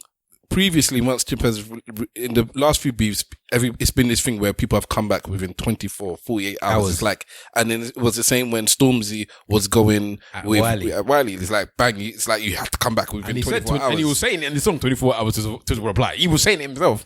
So, once Chip's released his thing, everybody's on tender hooks. Yeah. They're waiting. Yeah, they're waiting. But then, Stormzy, not only has he not, because he's come off Twitter after that gay thing where he had that problem where he used the F word and then they went for him. They tried to cancel him for the week. He said, nope, I'm coming off Twitter, and that was it. So he hasn't come back since. And I don't know if he's on Instagram, but that's a different world out here. Instagram is all lovely and flowers, and Twitter's where the beef is. So anyways, so he hasn't responded on social media, and he hasn't responded with any music. And as of recording on Sunday, what did it come out on Wednesday or something? Yeah. So it's about 4 days. Or so, so 4 or 5 days and he hasn't done nothing. Time. As far as I'm concerned, he's damned if he does and he's damned if he doesn't. I don't think he should respond. You should come back with the, I'm bigger than that, without saying anything. Yep. That's what I Jay-Z's said. done that a couple of times. That's what. Jay-Z, yeah, but a lot of people have come at him and he's just ignored them. You will hear it somewhere in one of these. He's king of the sneak diss. This is a sneak diss, but not an actual track, innit? This is Surgical Summer all over again. That's what it looks like to me. Oh, sorry. The point I was trying to make was that the day after or 2 days after he released the song Chip, then he's sending out tweets saying, "Don't come back with no 48 or don't come at me with no 48 hours." Then the day after he said, "Hurry up." Yeah, hurry up. I'm waiting. So it's like, nah, bruv. Because first of all, this thing that when he came to you, you've been sitting on this 4 months for a while, and then you took your time to come back. Same way when you did it with Bugsy Malone, you took your time before you decided to come back. You obviously planned your whole strategy. That's what I'm saying. Because if it happened in June, why is it only now that we're here? Because he planned his whole strategy. So he's got no leg to stand on, really, then, innit? He's a strategist, but maybe Stormzy's a bigger strategist by saying, if I come at you, it's either I squash you and I'm the bully, or I lose. So I'll lose that way, or I don't come at you and I'm the chicken. You know what? I'll be the chicken. He can't be a chicken because I can win being a chicken. He can't look, and in this situation, you can't actually look at the man as a chicken, because the real people that are going to look at it in a role situation, which is where he might find it to be, what's it called? Man comes to my gates, I ain't coming back with no diss track. Man came to my gates, with my family sitting down eating chicken, and you want to tell me that I'm going to come back with this track? Nah. So in the end, everybody that's rolled is like, man came to your gates and you're coming back to tell music. Yeah, but the thing with Chip is, and he's made this known when he had his last beef beginning with the whatever the one that called himself Batman, Bugsy Malone. Bugsy Malone was a road man, been to jail, did this and that. Chip's always said, "I'm not a road man." He's not a road man. He said it with his mouth. "I'm not a road man. Why are you coming at me like a road man? If you come at me on the beat on the track and Chip don't run out of bars. But I'm not a roadman. So if you want to come at me on the street, then you're basically, I'm called Chipmunk because I'm 5'0", because I'm the same size as Mr. Wolf. But I'm not about these streets. Chipmunk is blatantly 6'2" as well, by the way. Who? Chipmunk. Is he tall? Yes. He looks tall still. He was when he was young, innit? He was smaller. He's old now. He's tall. Yeah, but Stormzy's like 6'4" or something. Anyway. Listen, man came to my yard with 4 man them, right? That's enough. Whatever. They all came to my yard. 4 of them, innit? Under 6. In the Lambo Jeep. Yeah, under 6. He came within the law. But he came to my yard like that. Man on road is going to look at you. Anyone that Stormzy made think, you know what, I might actually listen to what these men are saying in a street level. It'll be like, man came to my house and you're coming on track to go. He doesn't look, in this whole situation, this is the one time where Chipmunk, everybody knows Chipmunk's going to eat him. Everyone knows this. Or people believe that he's going to eat up Stormzy. Even though I think Stormzy is better than a lot of people are giving him credit for with his diss track. I don't actually. From what I've heard of him, no, I don't. He's not bad, but he's nothing. I don't think it's a Chip's level, but I don't think it's as bad as people. I don't think he's even as good as, who's the light skin one that went at Chip? Youngin. All Youngin's ones were good. But him and Youngin know each other though, innit? Really well. Didn't they? Chip and Youngin. Well, they were sharing the same woman apparently. Ooh, goddamn. Well, they both said it. So Youngin's bars were actually, if you go back and listen to Young, because everyone's like he got squashed. No, he squashed, as far as I'm concerned, he squashed Bugsy Malone, even though Bugsy Malone was decent, and he squashed Tiny Temper. He completely battered him. But Youngin actually came with good songs. He just lost. Dickhead.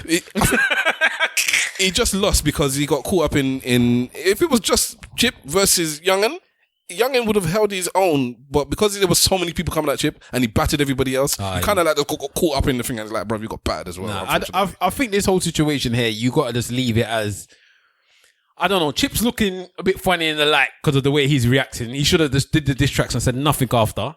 And if Stormzy comes back, Stormzy comes back. If he did the diss track and did nothing after, then it's either, well, just like you said, like you've won now, innit? Or the man was too afraid to come back to you, or release your thing and be done with it. If you did, you would have beat him anyways. Release your mixtape because your name's on everyone's mouth now, and then cool, make your money off that. The fact you're begging it is like, nah. And I'm a big Chip fan. I don't like the begging part. To be honest, I don't even like. I'm not one of these road man type. I'm not. You know me. I'm not in that situation. Yeah. I don't really like the fact that they released the video either. Yeah, but I don't like that. But you can say that it was his manager. It gives backstory, but I don't like that. I don't like the fact that the video was released. Yeah, and also there was the release from management as well. That's the same video. That is what. No, as in the text, as the reason why Stormzy came, or it was Stormzy that came to Chip's house. Either way, I don't like it because you know what he does. That's kind of snitching there, yeah. Do you know what I mean? Yeah, it's a tough one. That's the video. That's what we're talking about. The manager, his manager released the video. It wasn't Chip that released it. I'm not talking about a video. I'm talking about text. But the text comes with the video. It's Instagram thing with the text and the video. Oh, I haven't seen the video. I've just seen the text. You have seen the video, Bruv, if I'd seen the video, I'd say I've seen it. So you haven't seen the video of the boys Stormzy walking from his house?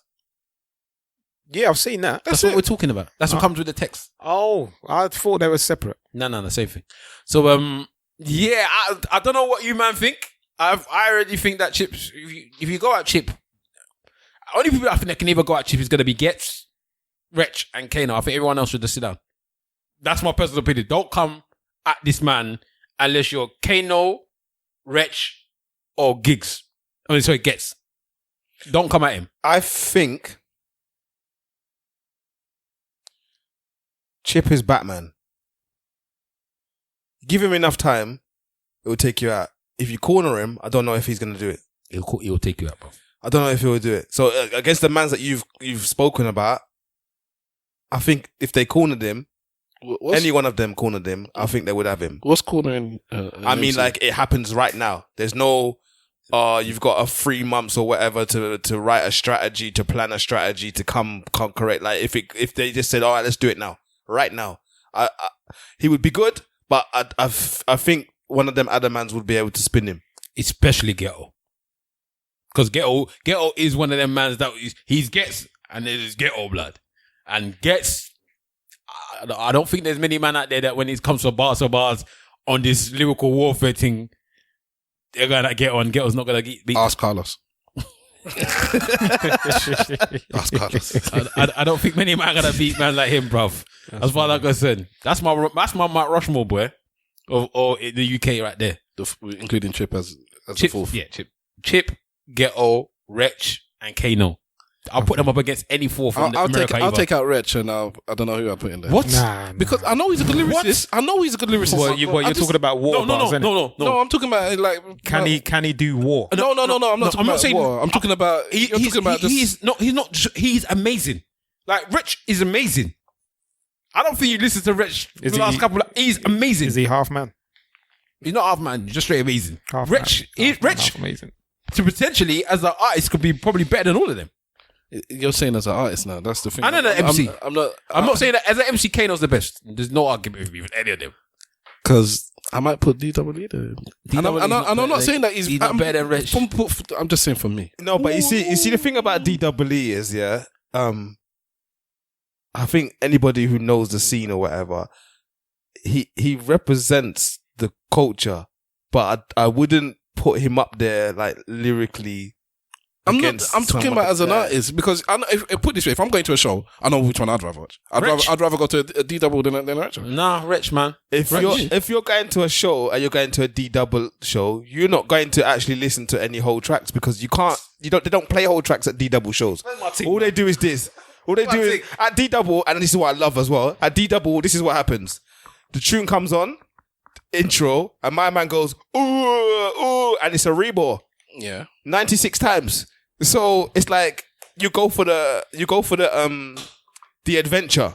You go for the experience. You don't go there necessarily to hear songs. You go to Paris to look at the sights and the sounds. You come to East London for exactly for the smells. But I love D Double as for me, D Double lives in the heart in a way where, and Wretch is in the mind. I need to go to YouTube. Yeah, when you have to accept it, man. D Double lives in the heart. I'll always call D Double's name. Always. You better be careful with them stupid adverts, but I might have to get YouTube music. But favorite MC, definitely. Is Wretch? No, D Double. Favorite MC, without a doubt. But it's not. It's about other things other than. Do you get what I mean? He did some unique stuff. So is your Mount Rushmore the same as Wallace? If you're talking about. No, I don't know. I don't know if it's the same actually. But all of the people that he's mentioned, I respect all of them for the same reasons. Got a smirk on this man's face, just the idea of playing this music. Bro. I'm very interested into what it is. And we'll wrap it up after this as well. Yeah, I like this song. I sort of reason why I'm playing it. Has it started? I'm playing it now. But I like Big Nasty as well. That's one of my MCs. Big Nasty's heavy as well. One of my MCs, I like Big Nasty. No, I'm not putting him anywhere near that.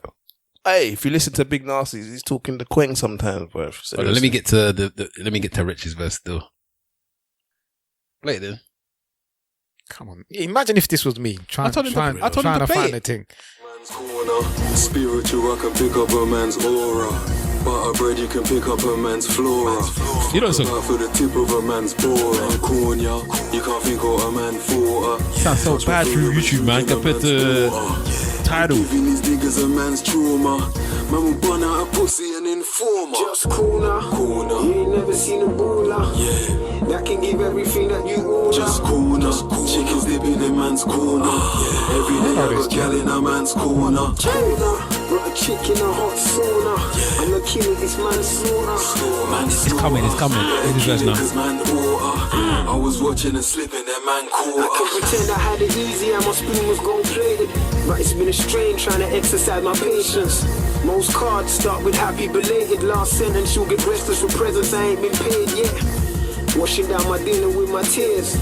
Mom crying cause she knows she's in arrears. Sis crying that eczema wasn't nice so much. We just dive in to fight each other. Yeah, I remember that struggle. Almost like the missing piece to my puzzle. So now my rice and my peas I feel double. I'll be swearing on my life I ain't leaving with fuck all. Most niggas were living in a bubble. Just trying to get them trainers with the bubble. See, I was trying to link that trainer with the muscle. He can help me move weight. In my teens I learned to juggle, no clown shit. Moving quiet on that loud street. There's more is coming. I love it. I didn't see the big deal. I love it. And the live version is better. The one that they did the on big sound quality extra. Difference, isn't it? It is, man. Big sound quality difference. That's why you have to get YouTube Premium, man. I'm telling you, man. Get on this YouTube Premium. Have you got it? Yes. You got everything, man. Just cool now. And that's your lot, I think. That is your lot. Very, very long episode. I can't believe that we even forgot about Stormzy and shit, boy. It was a long I forgot, episode. boy. I tried to shorten it, man, but you man weren't listening to me. Oh, I don't know. Which part did you stop us and we didn't stop? Nah, but when you mention it, it's like I was kind of like, nah, it doesn't matter. And then it was like, yo, these people want to talk about it. Well, you're the one that's always saying that when people. You said it was up to, brother. It was your choice. I don't care. There's bare things I don't want to talk about. We talk about it because other people want to talk about it. There are 5 of us. No, it's done now, innit? Okay, I'm glad when it's long and you're hosted, it's somebody else's fault. Yeah. Okay. It was someone else's fault. It's not though. Bruv, it's on you. All right, well, That's, the leader takes the responsibility. next time I host, I don't want no noise the next time I host. Next week, bruv. No, I won't do next week, but I will. And you're still going to always run on mic. No one can actually hear what you're saying. Because I'm trying to find this track, innit? No, it's not even that one. It's this one. But you was telling me a minute ago. Right. My recommendation is Black mental health. Yeah? Yesterday was a Saturday, and that was the 10th of October, which was Mental Health Day. Yeah? And us as black people, we need to understand how mental health has been has affected black men and black women alike, black children, adults, and what have you. Yeah, so there is an Instagram page that I mentioned some time ago. It's Black Mental Health Matters. Yeah, go there, and there's a lot of things there that can help our people. But in general, black mental health for everybody, wherever you're from, is all mental health matters. Yeah, is a big deal. Do you understand what I'm saying? So look out for the people that may need you, even if they say leave me alone. Don't just leave me alone. You know what I'm saying? This tune is called Stop Them. We are the original people, and we don't believe in evil. Stop them. Stop them. That's the other recommendation. SAULT, SAULT. Go check the group out. They're amazing. And that is it. Catch us on our socials at ESN everywhere. Email us at esnpodcast.com. Send us recommendations, send us questions. What's up? At esnpodcast@gmail.com. And it's at ESN Podcast on the social medias. I was nearly there, innit? You know what I mean? It's my first time. You have to give me time to grow. You get me?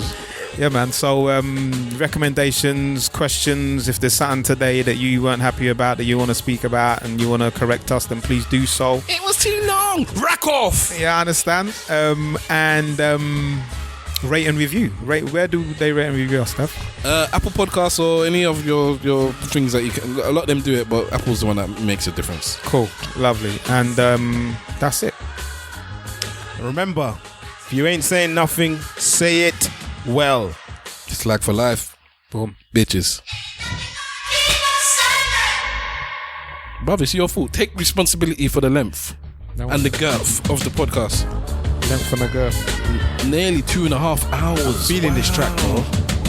Wow, it's so long. Big. The length and the girth. Yeah, it's somebody. No, but it's not mine. It's theirs. It's somebody else's. We don't believe in Stormzy, stay away, stay away. Danger, danger, Mr. Stormzy, danger. He ain't coming back. If he does, he has to come back with the hardest because he took so long, innit? Blah, blah, blah, blah, blah, blah, blah. It's like for life, man.